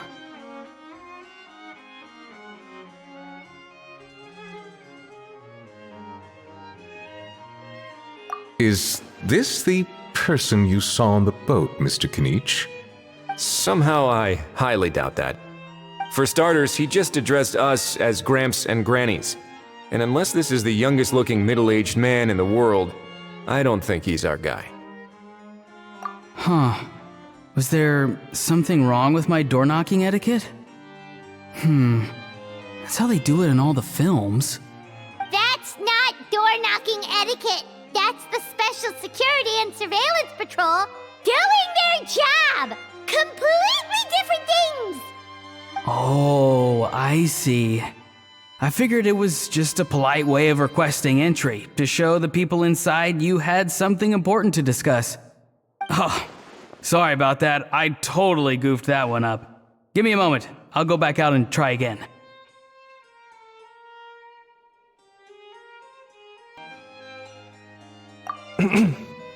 So, Ororon, you said you were here to claim a lost item. What did you lose? Yeah, so basically...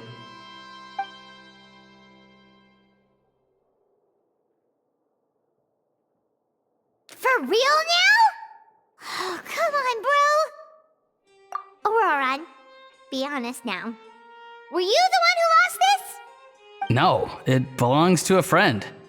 So it belongs to Aoife?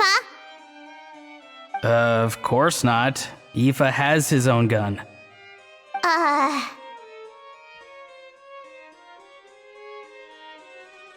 All right then.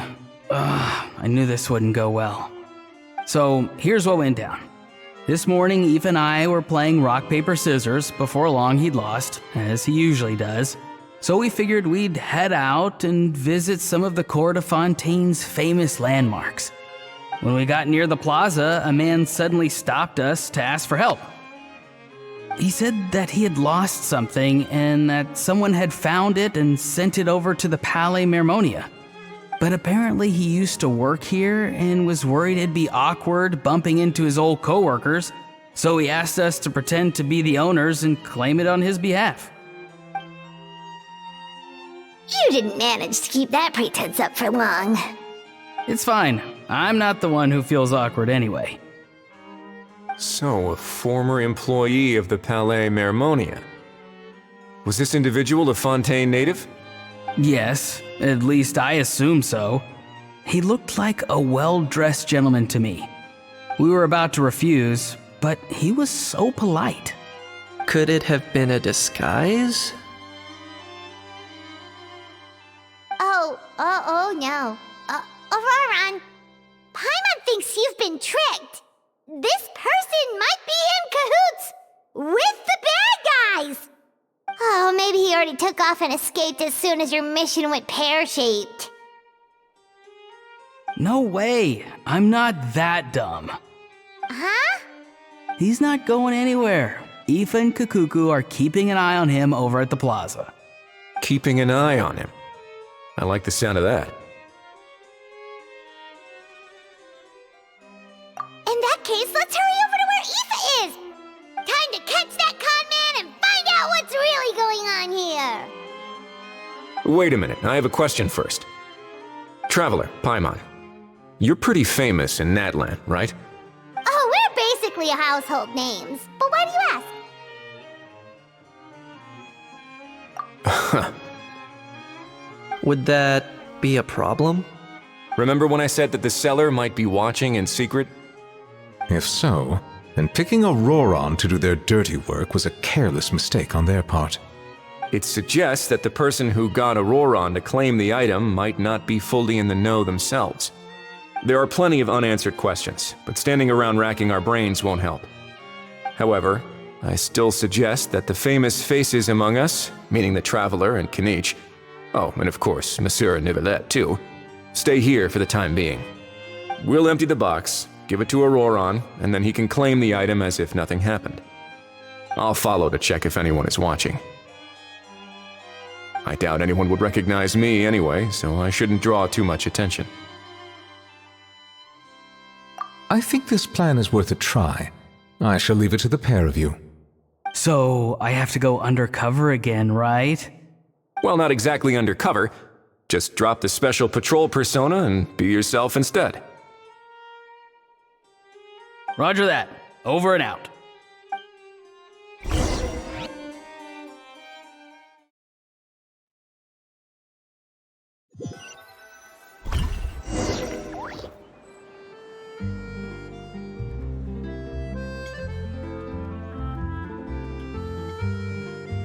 No sign of any suspicious individuals around here.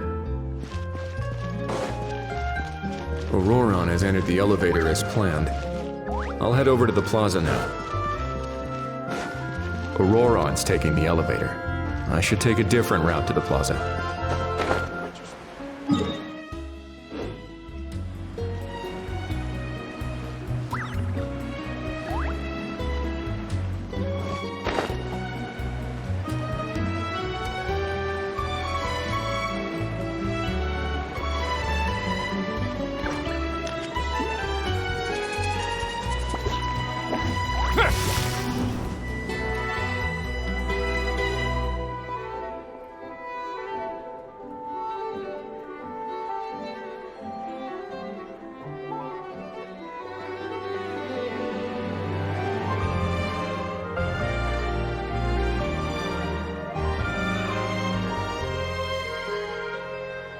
Nothing suspicious going on here, either. Strange. Maybe we're overthinking this? Oh dear! Oh dear! Stop with the pecking! Stop with the pecking! Please, sir, I'm begging you, do me a favor and get this pet of yours under control! The heck are you on about? Sorry, but he's not my pet. He's my coworker. And I should warn you, he's not too happy with how you're talking about him. What the? This thing has a job? So in Natlan, they just dish out jobs to any old thing.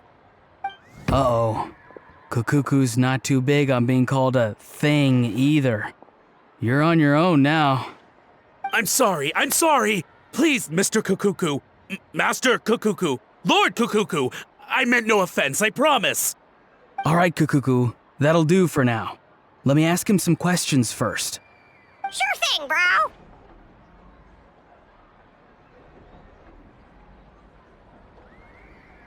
Ororon actually looks pretty serious this time.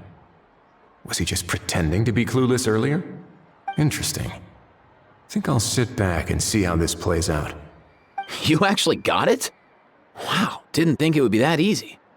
Ah, excellent. Looks like sending you was the right approach after all. After all? I mean, because the staff at the Palais Mermonia don't recognize you, right? So I got it, but I don't remember promising I'd hand it over. Huh? This thing's pretty cool. I've taken a bit of a liking to it.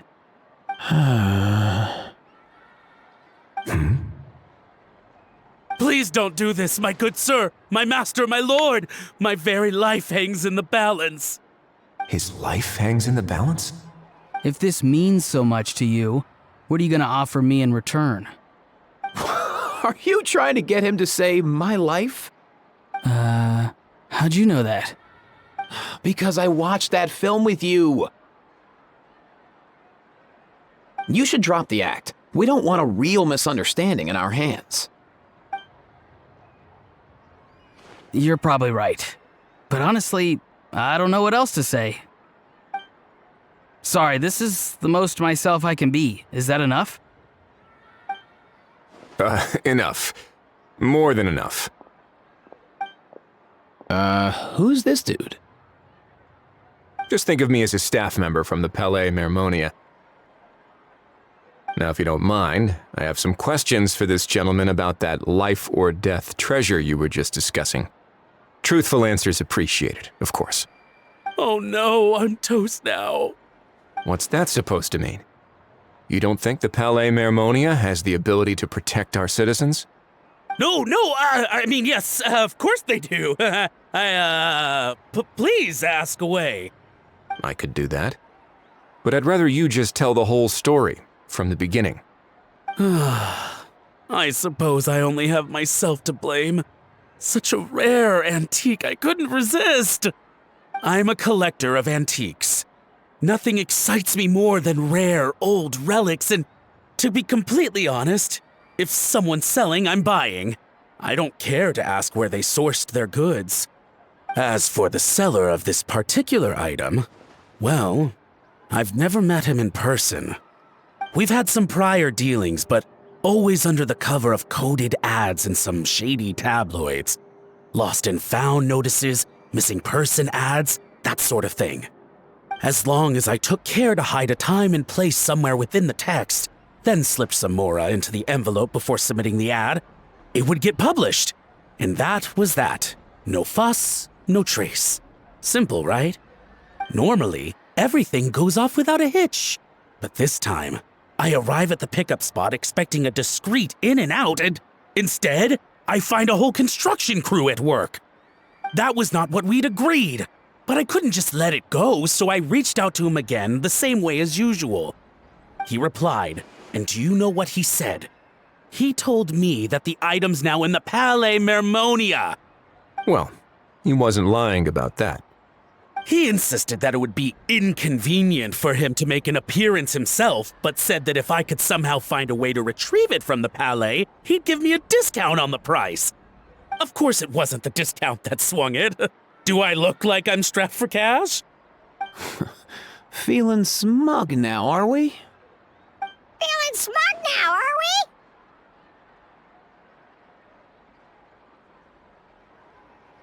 we? No, please go easy on me.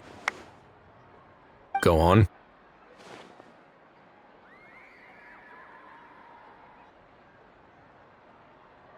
Where was I?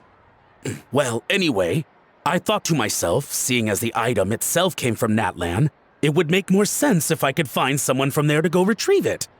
And by a stroke of complete and utter coincidence, I just so happened to see these two young folks wandering around, so I'm so very sorry I underestimated the pair of you. I need you to clear something up for me. You haven't paid the seller yet, correct? And yet he told you to collect the item from the Palais Mermonia. Was he not worried that you just split afterwards? Well, to be honest, though I can't claim to know him very well, he, on the other hand, seems to know my name and where I live. Besides, this is a guy who managed to get his hands on an ancient Natlanese weapon. That's probably not the kind of person I want to double-cross. Fair. That makes sense.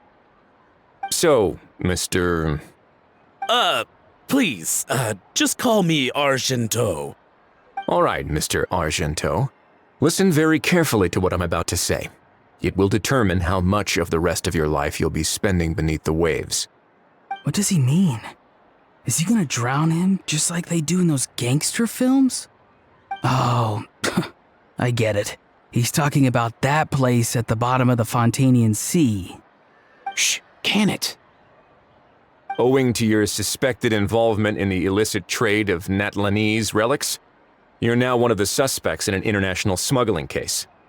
A trip to the Opera Epiclese seems unavoidable at this stage, but on the bright side, You still have one chance to make things right.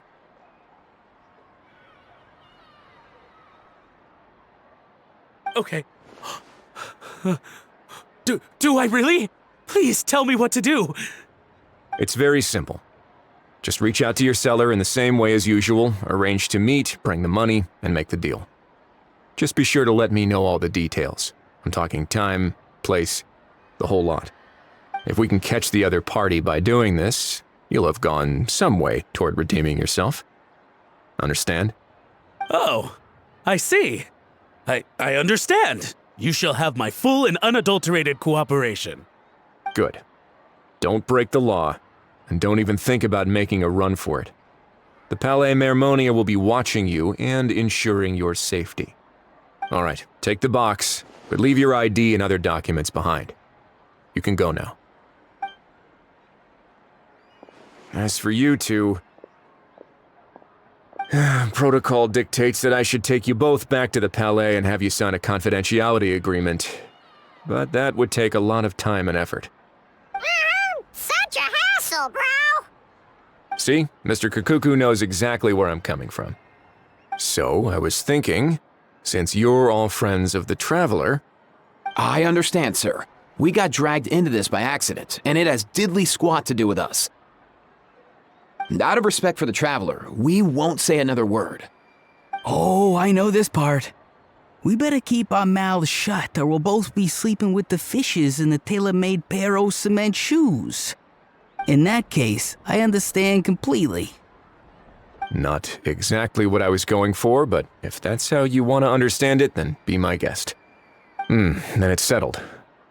Thanks for your help.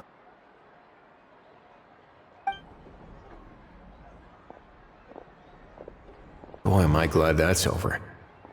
That's enough work for one day. Time to head back.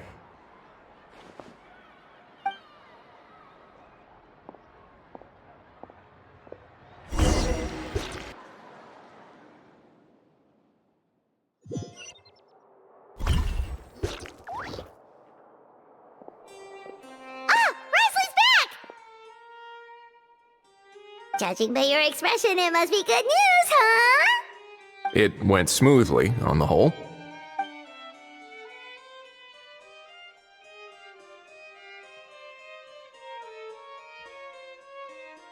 So basically, we hold off until Argento and the other party have set up the next stage of the transaction. Then we plan our next move. Patience will be key. I get that. It's like hunting. I'm just not sure the other party will take the bait so easily. Well, if he didn't need the money, or if he valued self-preservation over making a profit, he could have walked away as soon as the contraband was brought to the Palais Mermonia. On top of that, although he hasn't shown his face yet, he seems to have no followers or accomplices, and he's relying on an extremely limited set of options to push the deal along. So, if you ask me, he seems like someone who cares a lot about his image and has a somewhat high opinion of himself, but lacks any real ability. I almost get the feeling that if he misses out on this opportunity, he won't have any other way of making money. His every move is like a spin of the roulette wheel, hoping that the ball will land exactly where he wants it to. Or, I don't know. Maybe he'll cut his losses and vanish into thin air, and our efforts will have been in vain.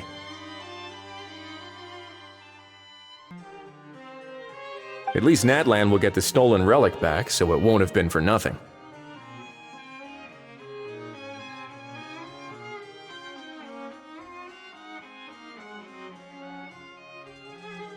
In that case, let's hope his arrogance stays in play.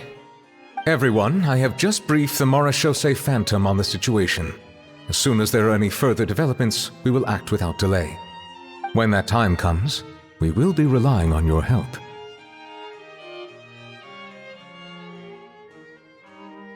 We'll be waiting for the good news!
I promise.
unique aroma.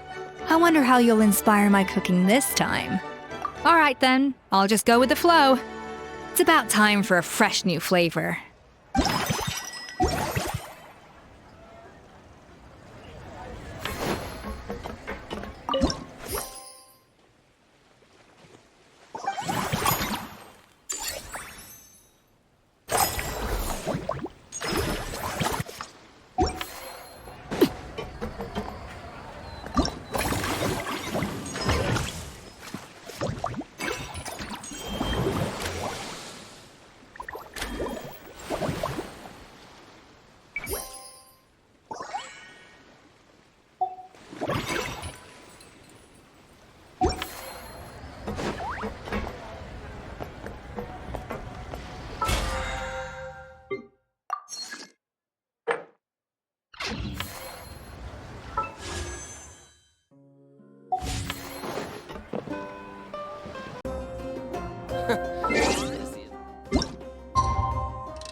Novelette sent someone to contact us this morning! That must mean there's been some progress! No time to waste! Let's head out!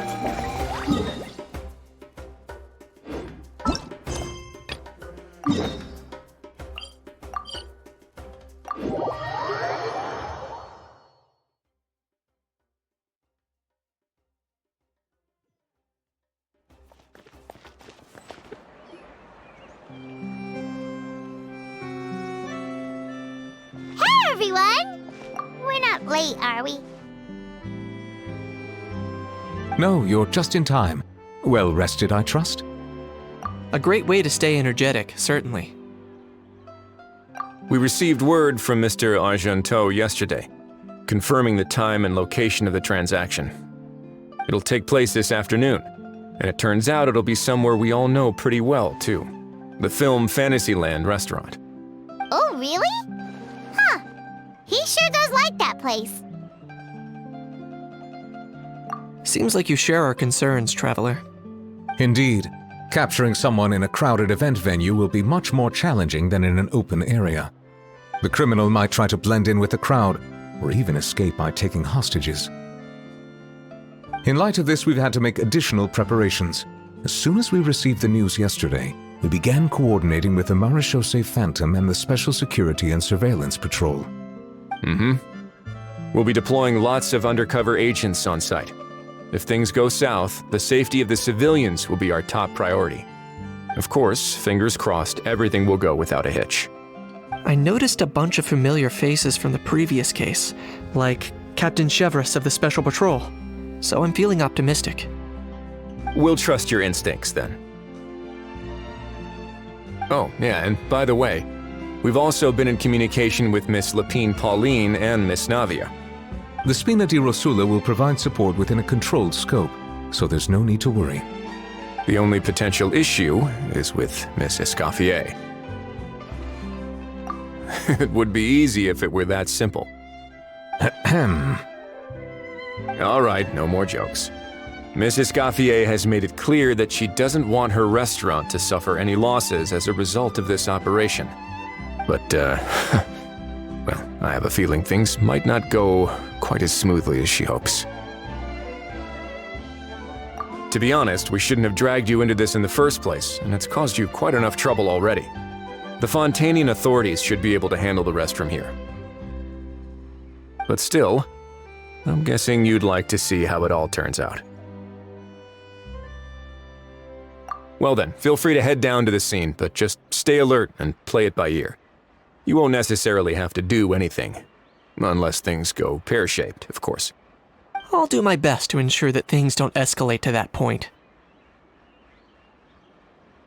Of course. There are still a lot of unanswered questions, but our intel so far indicates that the culprit's from Natlan. Plus, I'm already a witness in this case. Might as well see this thing through to the end. That's the Kinich we know and love.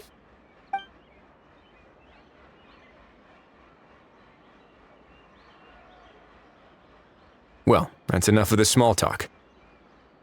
The operation's scheduled for the afternoon.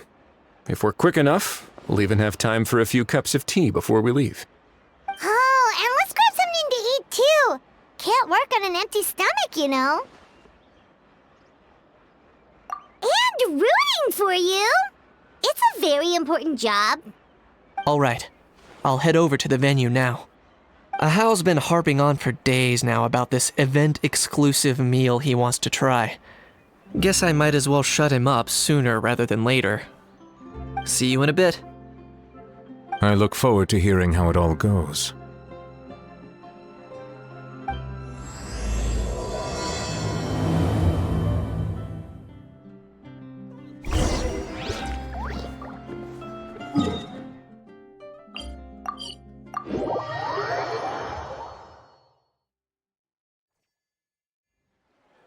This beach seems to be getting livelier by the day.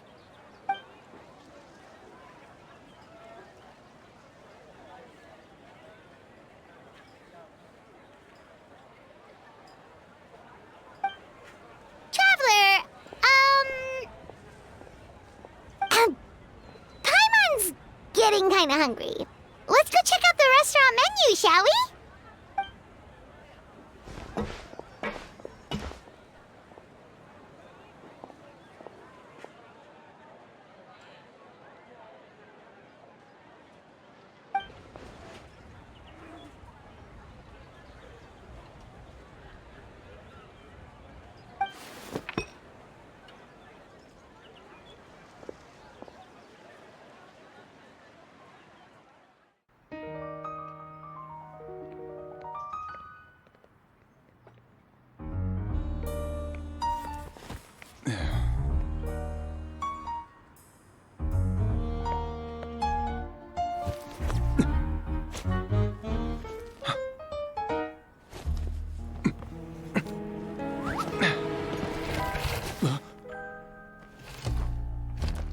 Your friend thought you might be thirsty. Won't you stay and drink it?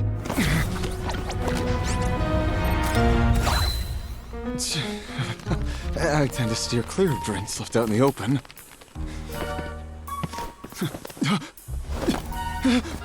You're surrounded. Give up and come with. You lousy swine! Stop right there! Oh, look! A surprise performance! Wow! How lucky we are! Quick, take a photo! After him!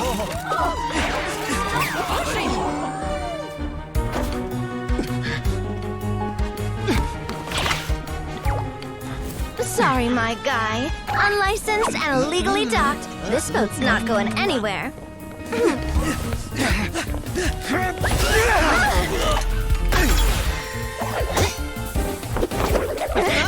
Quick! Don't let him get away!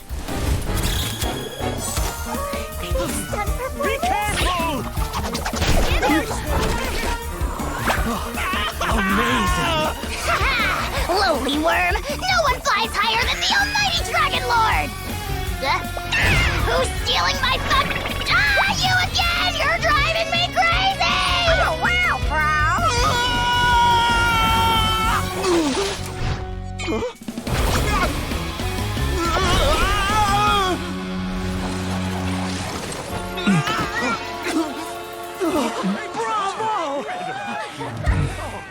All right, that's a wrap.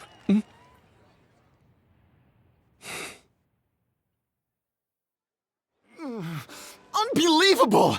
You can't just drag someone around like that! Such blatant disregard for human life! I'm gonna sue the living daylights out of you! Will you now? I think I did you a favor by pulling you away from your audience. Saved you some face at the very least. As for whether you were facing up or down along the way, well, that was your decision, wasn't it? Why, you...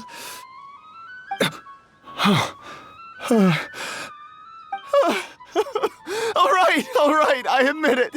I was in the wrong. Oh, of course I know the difference between right and wrong, but I had no choice. I desperately needed the money. I was an expert on ancient relics. Not only did I have a successful career, but a happy family too. But my son, I never imagined he'd turn out this way. Fell in with the wrong crowd and ended up shoulder deep in gambling. We had some savings, but he drained them away like a waterfall. Once he fell into debt, he had creditors regularly coming over to threaten and intimidate him. I'm his father. How could I just stand by and watch him suffer like that? Oh, my son is about the same age as you are. If only he could have turned out more like you. That's the only reason I needed the money. Please, believe me. You... Please, kid, I'm begging you. Help me. I see you're from Natland too. That makes us brothers. Please, have mercy. I still have a chance to help my son straighten himself out. But only if I get back. If I go to prison now, he'll be doomed, I tell you, doomed! And isn't standing together and fighting for a better future what families do? Our fate is in your hands, young man. Please, have a heart. Something wrong, Kinich? Gone soft, have we?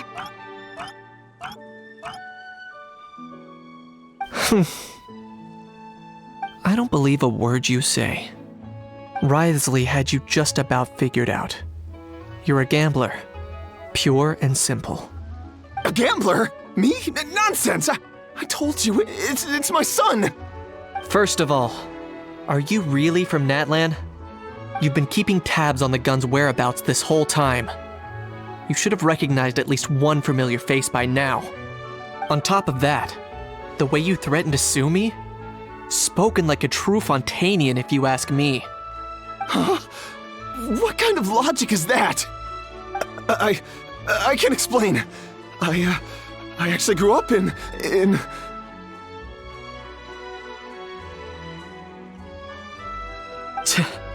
I don't want to hear another word. Ahau, here's your chance. Shut someone else up for once. The moment I've been waiting for. Eat this, scumbag! Being a compulsive liar is one of the hallmarks of a die-hard gambler. I bet you're just a Fontainian pretending to be from Natland. Even if you have any friends or family to speak of, I'm guessing they've long since cut all ties with you. And you have your depraved ways to thank for that. Of course, I might be wrong.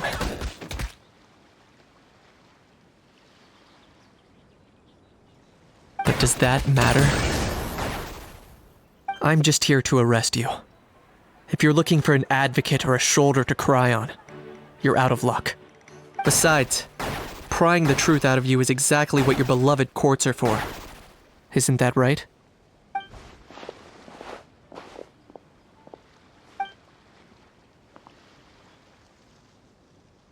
Many thanks.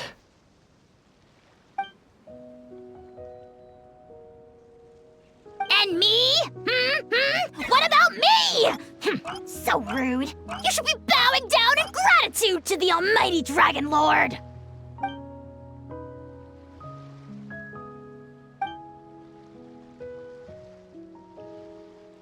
Hey, what do you mean? Hold it right there! Don't worry. I'm fine. I wasn't the one who just got dragged all the way here.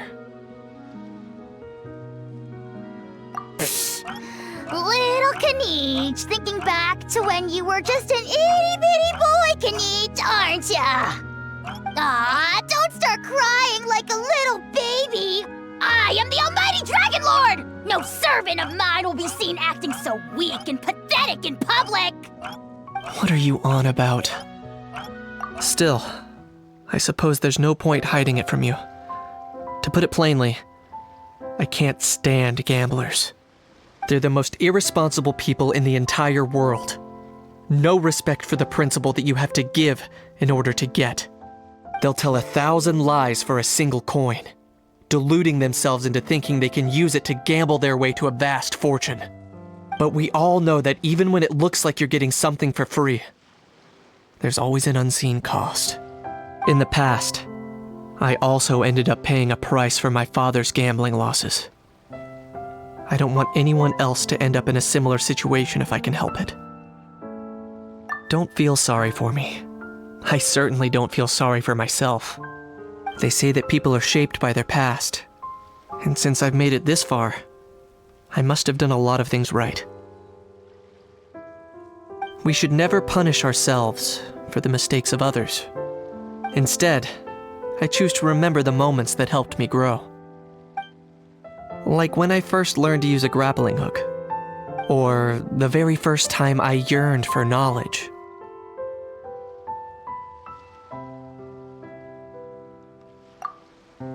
Yeah, I believe you. Let's get going. If we don't head back soon, we'll cause more unnecessary worry.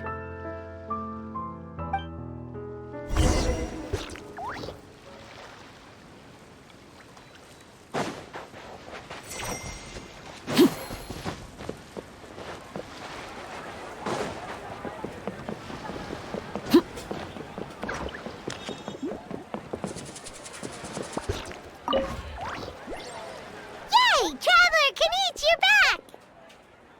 We just saw Chevro's taking the criminal away! She looked pretty pleased with herself. So after so much running in circles, turns out he had no fight in him, huh? Guess running away was the only trick up his sleeve. Oh, also, Risley said to let you know that he's already left. He went to report back to the Palais Mermonia. Apparently, the Mari show say Phantom's preparing to carry out an in-depth investigation into illegal gambling activities. Sounds like they'll have their hands full. Anyway, that's for the Palais to worry about, not really our concern.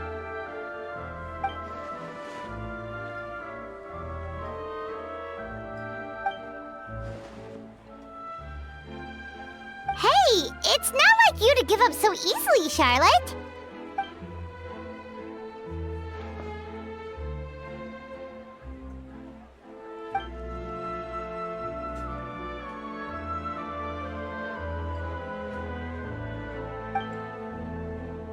Make sure you pick the best shots of Paimon. Oh, already gone. Hope she heard that. Yeah, you're right. But what took you all so long to get here? Did something happen?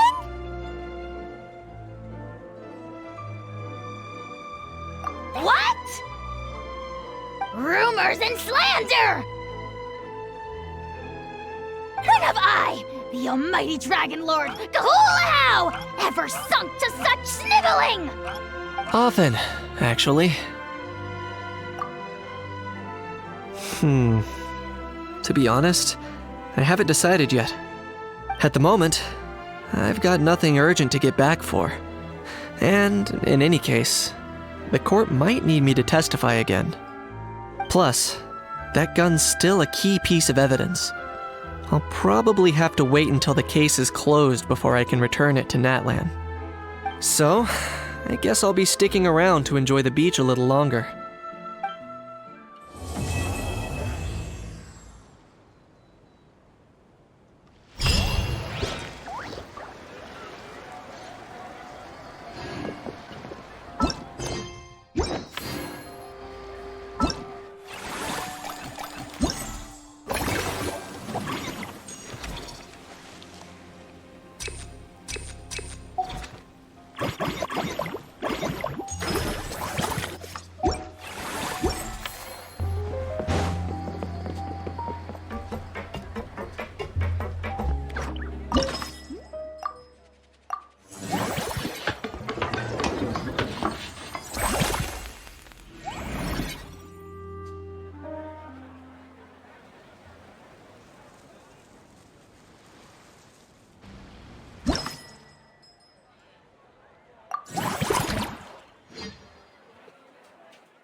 Guess that's not scenery most Fontainians see every day, huh?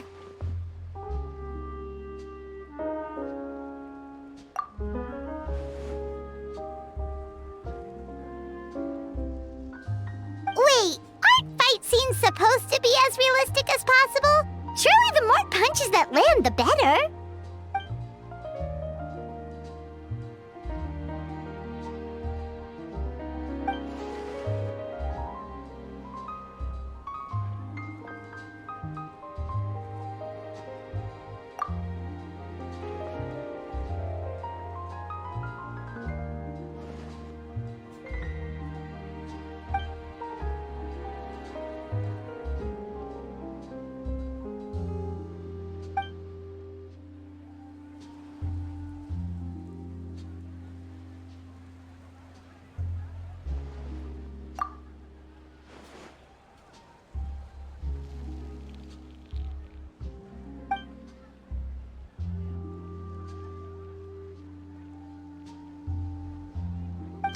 You sure that's okay?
They both sound delicious. But how come you seem so familiar with this bar when it's your first time here? Paimon's never even heard of the drinks you ordered us.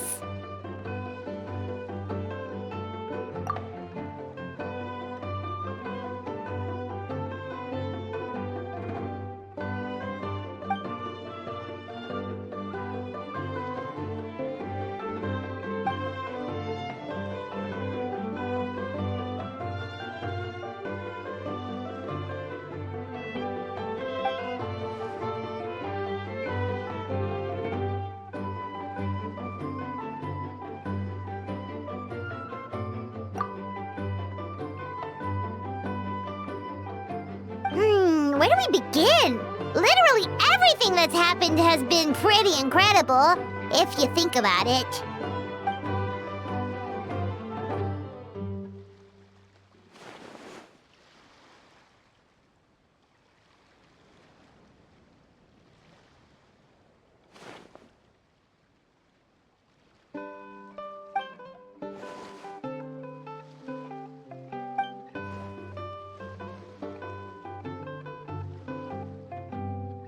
Huh? So we could become mercs too?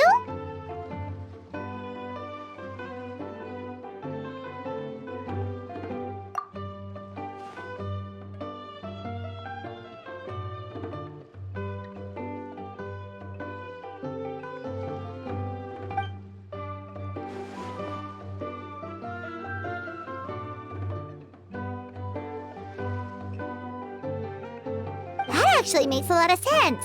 When you think about it, it's not all that different from adventure commissions. Who knows? Maybe we'll find jobs where we can help a lot of people while also bringing in a nice chunk of Mora. Wouldn't hurt to build connections with Dia's Eremite friends either, would it?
us? Wait, but Paimon hasn't seen Linny anywhere.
All of them? That's some serious dedication right there.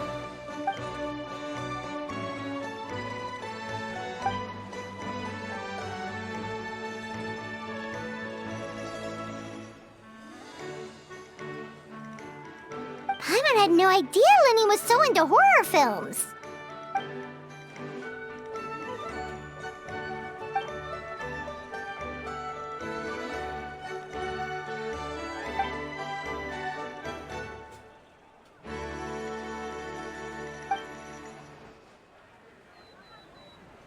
Well, that's a side of Linny we've never seen before.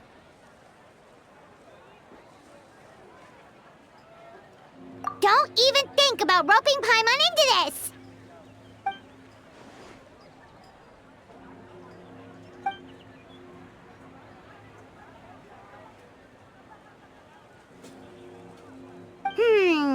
Sounds like eclectic escapades would be more to your liking then. Want to give it a try?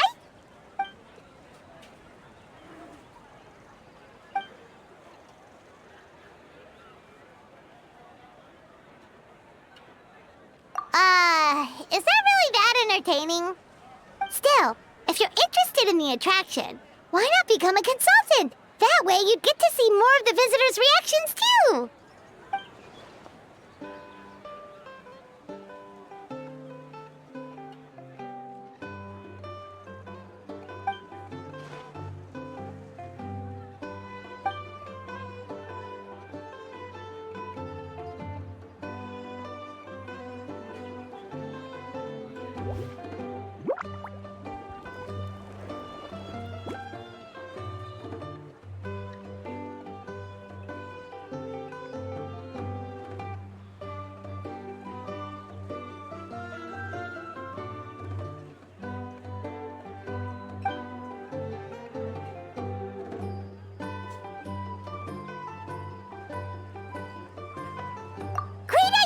If we can get Linny on board, the Cheval Moran Film Fantasyland will be even more popular than it already is!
excited to hear that you've been enjoying yourself, but I need to concentrate on this film for now. Those animal assistants will have to wait. I just need a little more sleep.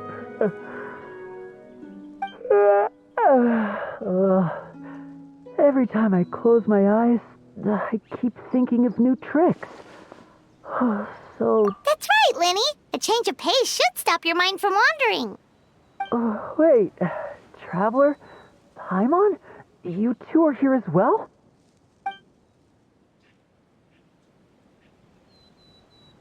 In that case, count me in. Not just for my own sake, of course, but to support my friends. Just give me a moment to freshen up.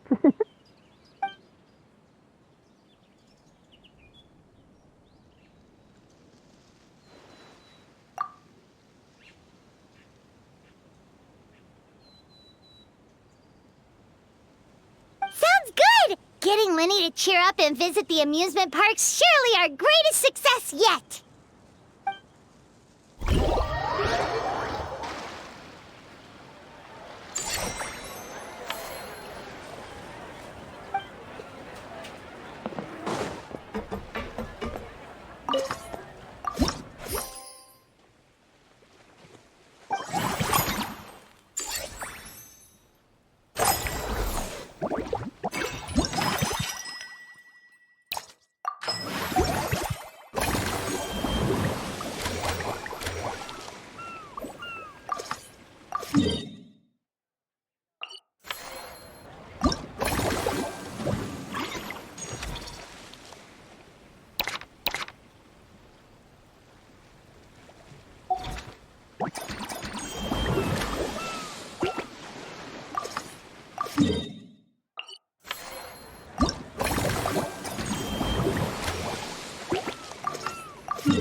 You're so quick, Dia! Everyone agreed just like that! Guess that means we're now official partners of the Blazing Beast! Hooah! Watch out, world! There's a couple of new mercs on the scene! Maybe Paimon should give herself a proper mercenary name.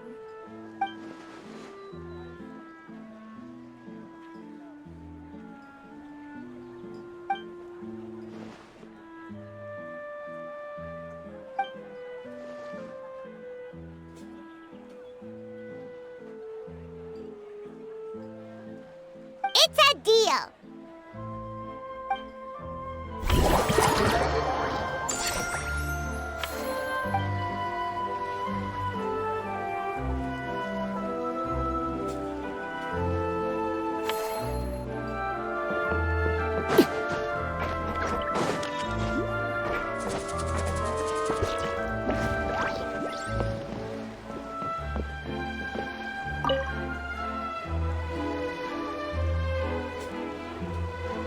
Thanks for inviting me to come down, you two.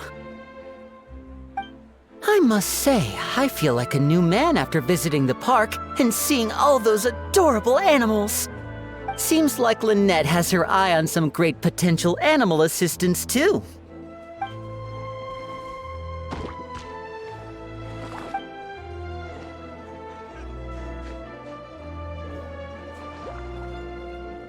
Oh, and did you see those weird mushrooms? Can we take home a few of those as well? That might not be possible. These fungi have been specially trained, you know? They're like the stunt actors of the elemental world.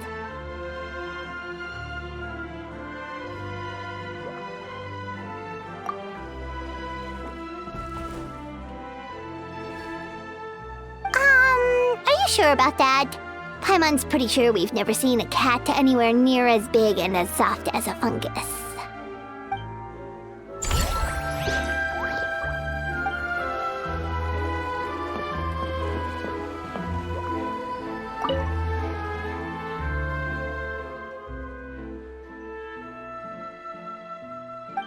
Hey, Sigeween! Welcome to the Cheval Moran Film Fantasyland!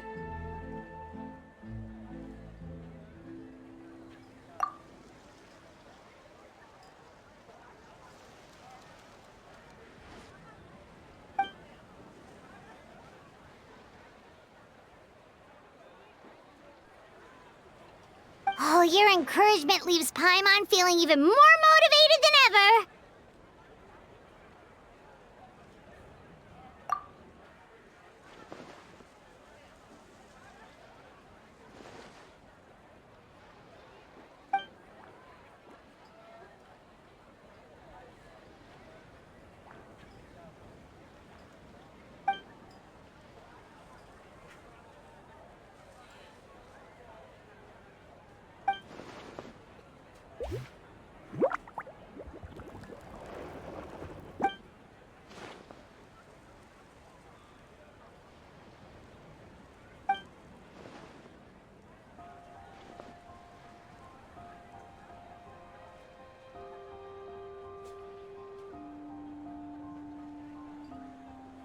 But now they've got films to watch. Even the ones who used to cause trouble might settle down a bit, right? We have our very own animal-themed area, by the way. We call it Mellow Manor. Customers are calling it the most relaxing place in the park.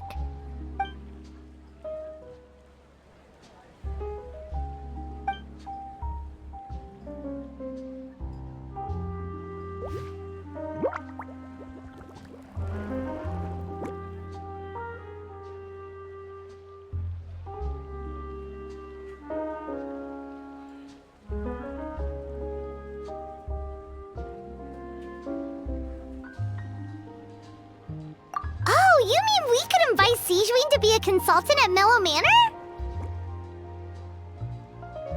Now that you mention it, that sounds like a great idea! Sigeween's great at caring for people, and she's so warm and gentle. Looking after animals should be a piece of cake!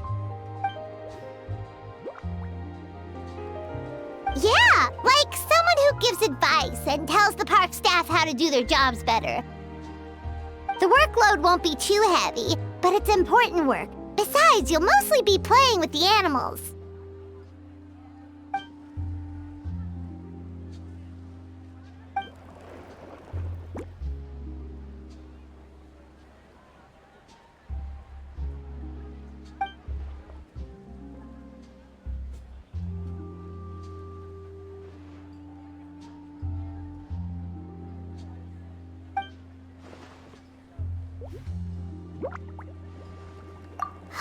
With Sigeween on board, Mellow Manor's gonna be even better than before! Paimon has a feeling our revenue's gonna shoot through the roof!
Forget health issues. Paimon wouldn't be surprised if she could actually chat with the animals once she's done reading.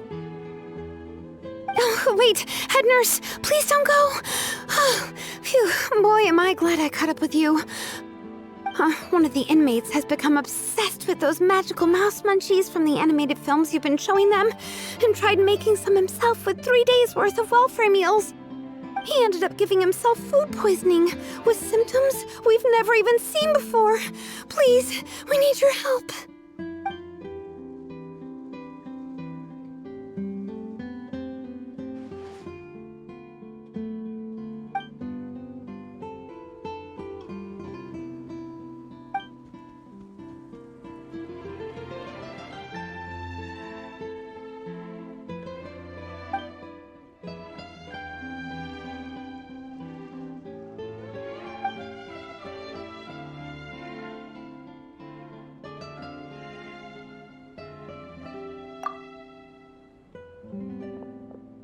Sijui sure has it tough. Not only does she have to worry about taking care of her patients, she also has to clean up after those troublemakers. Why don't we prepare something tasty for her? It might help lift her spirits.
Special snack, too! Hope it gets your strength back up.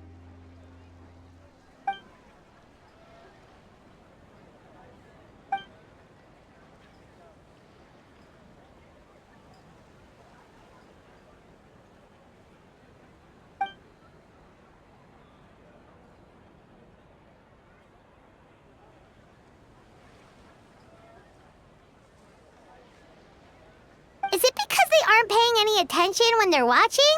Or is it some rebellious mentality? Whatever you tell me not to do, I'll do it just to prove you wrong type of thing?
Staring into my eyes is...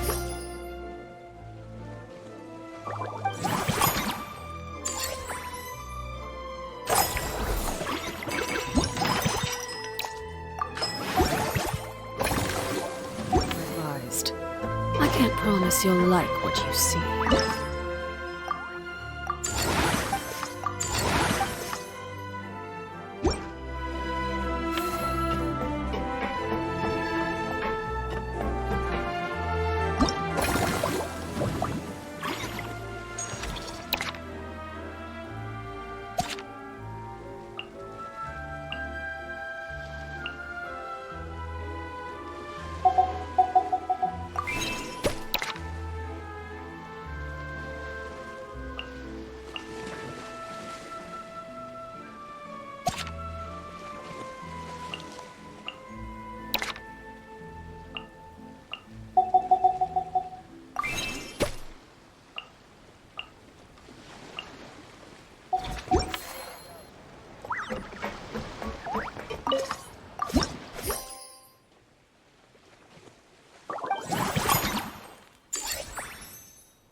Why, hello there, traveler, Paimon.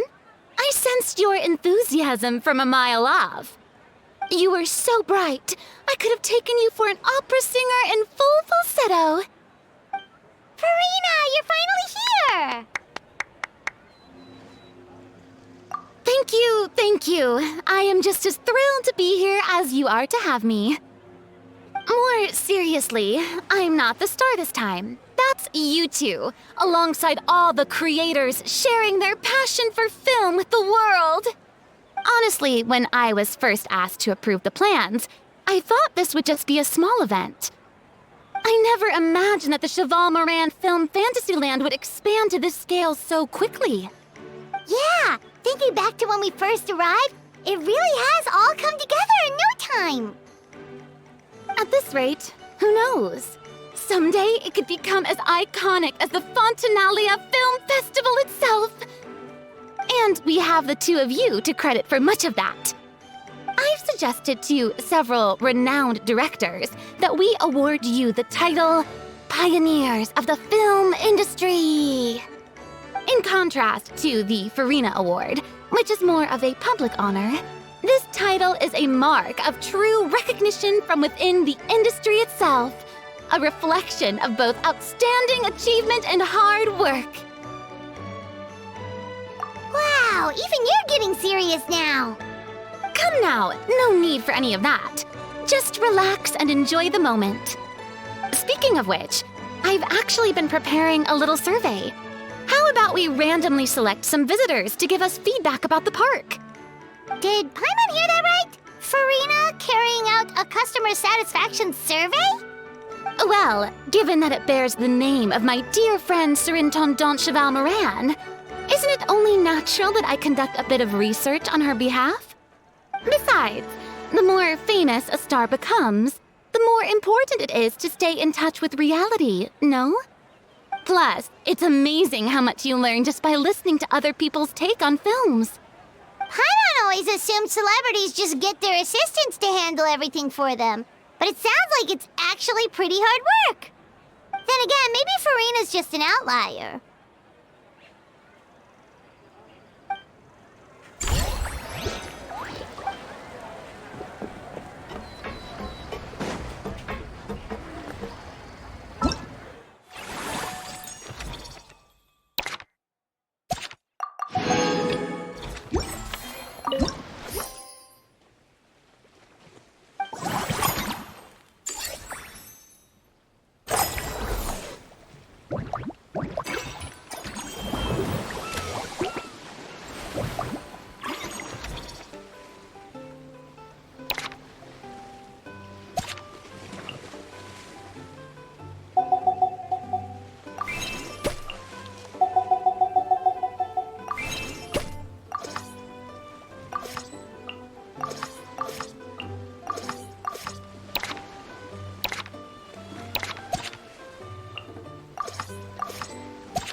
There we are, all set to go.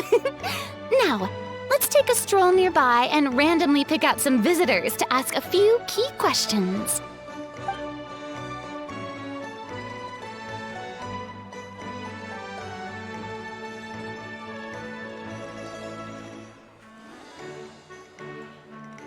These suggestions are surprisingly detailed.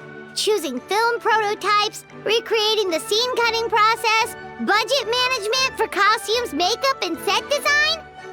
Oh, Paimon's head is spinning. Why is everyone so professional? Also, nearly every single person we spoke to said they wanted to see Lady Farina perform. Your popularity is off the charts!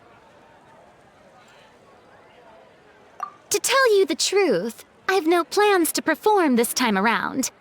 Any star worth their salt knows their role. When I take center stage, all the spotlights are on me, and rightly so. But as a guest, I should step back and let others shine. So instead of performing myself, I'd prefer to support you from behind the scenes. Perhaps as a consultant for one of your attractions, for instance?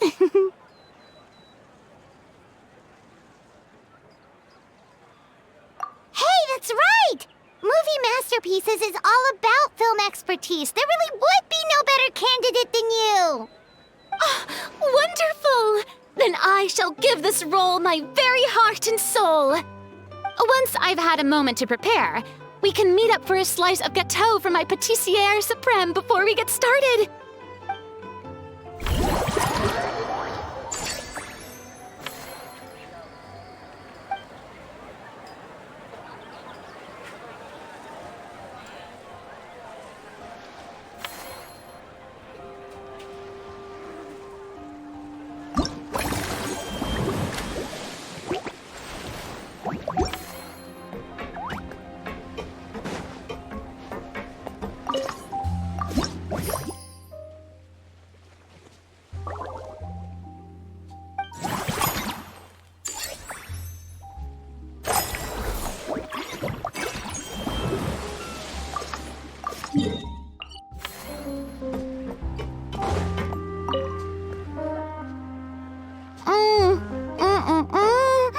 Simply exquisite. As amazing as ever. Escoffier, have you ever considered starring in your own film? I can see it now. Val's en cuisine. A riveting tale about the art of extreme cooking. I'm sure it would be a hit. As it happens, I'm already doing something similar. A brand consultant has been filming my training sessions with students and incorporating them into films about Fontaine cuisine. Oh, no. No. A documentary won't do. I'm talking about something with a bit more drama. Your experiences as a chef could be turned into a scintillating story. In fact, I'll even write it myself. Before you finalize it, please let me review the culinary terms, especially when it comes to how ingredients are handled, the timings and the quantities. Great! It's settled then. And actually, I think I'd like to bring in the Traveler and Paimon as directors. Something tells me that the three of you working together would really get the creative sparks flying. We could create something truly magical here. No problem. That said, now that we've been granted Director Farina's approval, we'll really have to step up our game. Excellent. I believe in you both. The gâteau was sublime as ever, Escoffier. Now, about time we got to work. I'll start drafting the script on the side while serving as the consultant for movie masterpieces. Wish me luck.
Now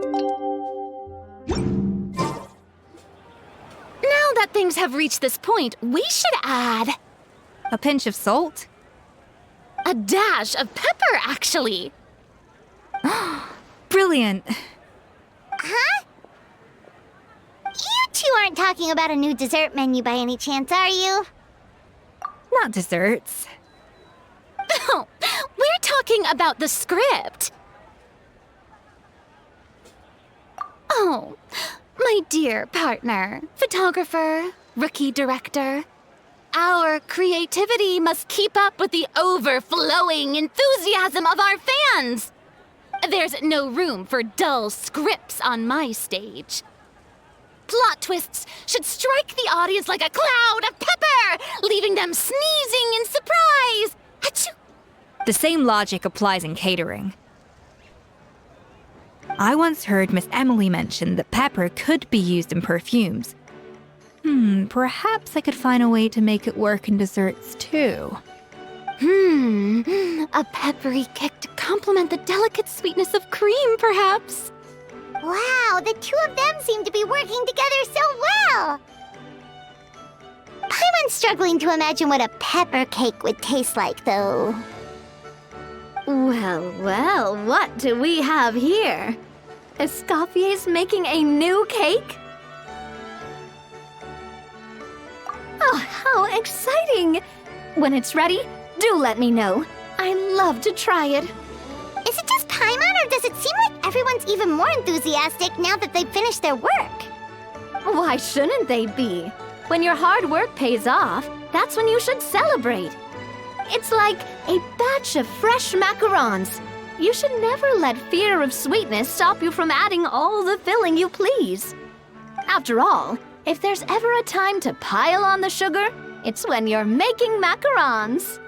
Pile on the sugar! pile on the sugar. And why are we piling on the sugar? Lapine Pauline, you're here! Is it ready? Of course! It all went according to plan. Huh? Were you off on some kind of important task? I was indeed. Please accept this.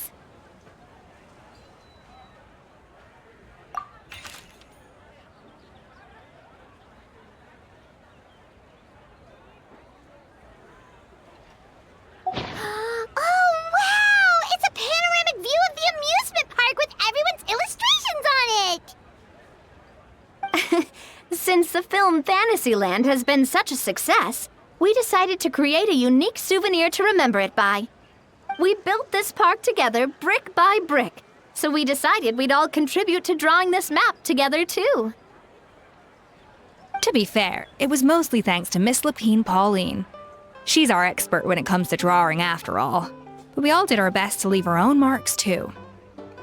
That's right! And on top of that, Traveler, I'm offering you a most special privilege.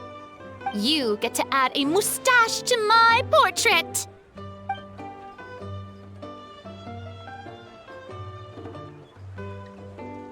Cream-flavored, huh? Very traditional, but also very delicious. You have my approval.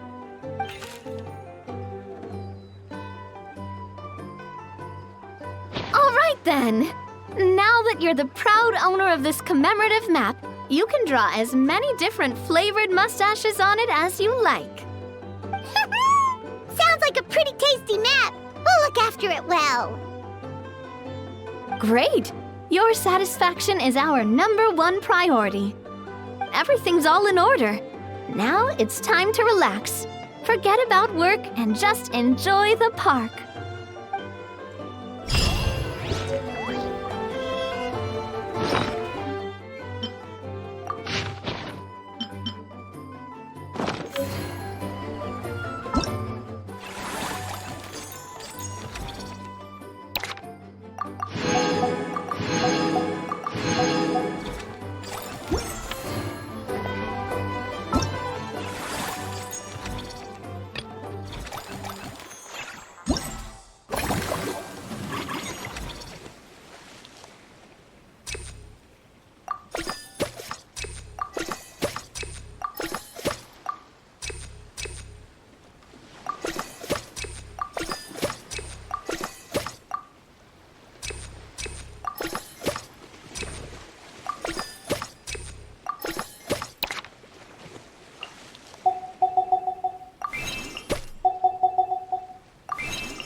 Something.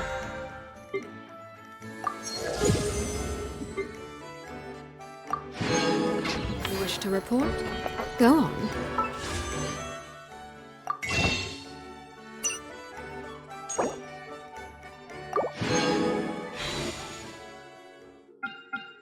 You have my undivided attention.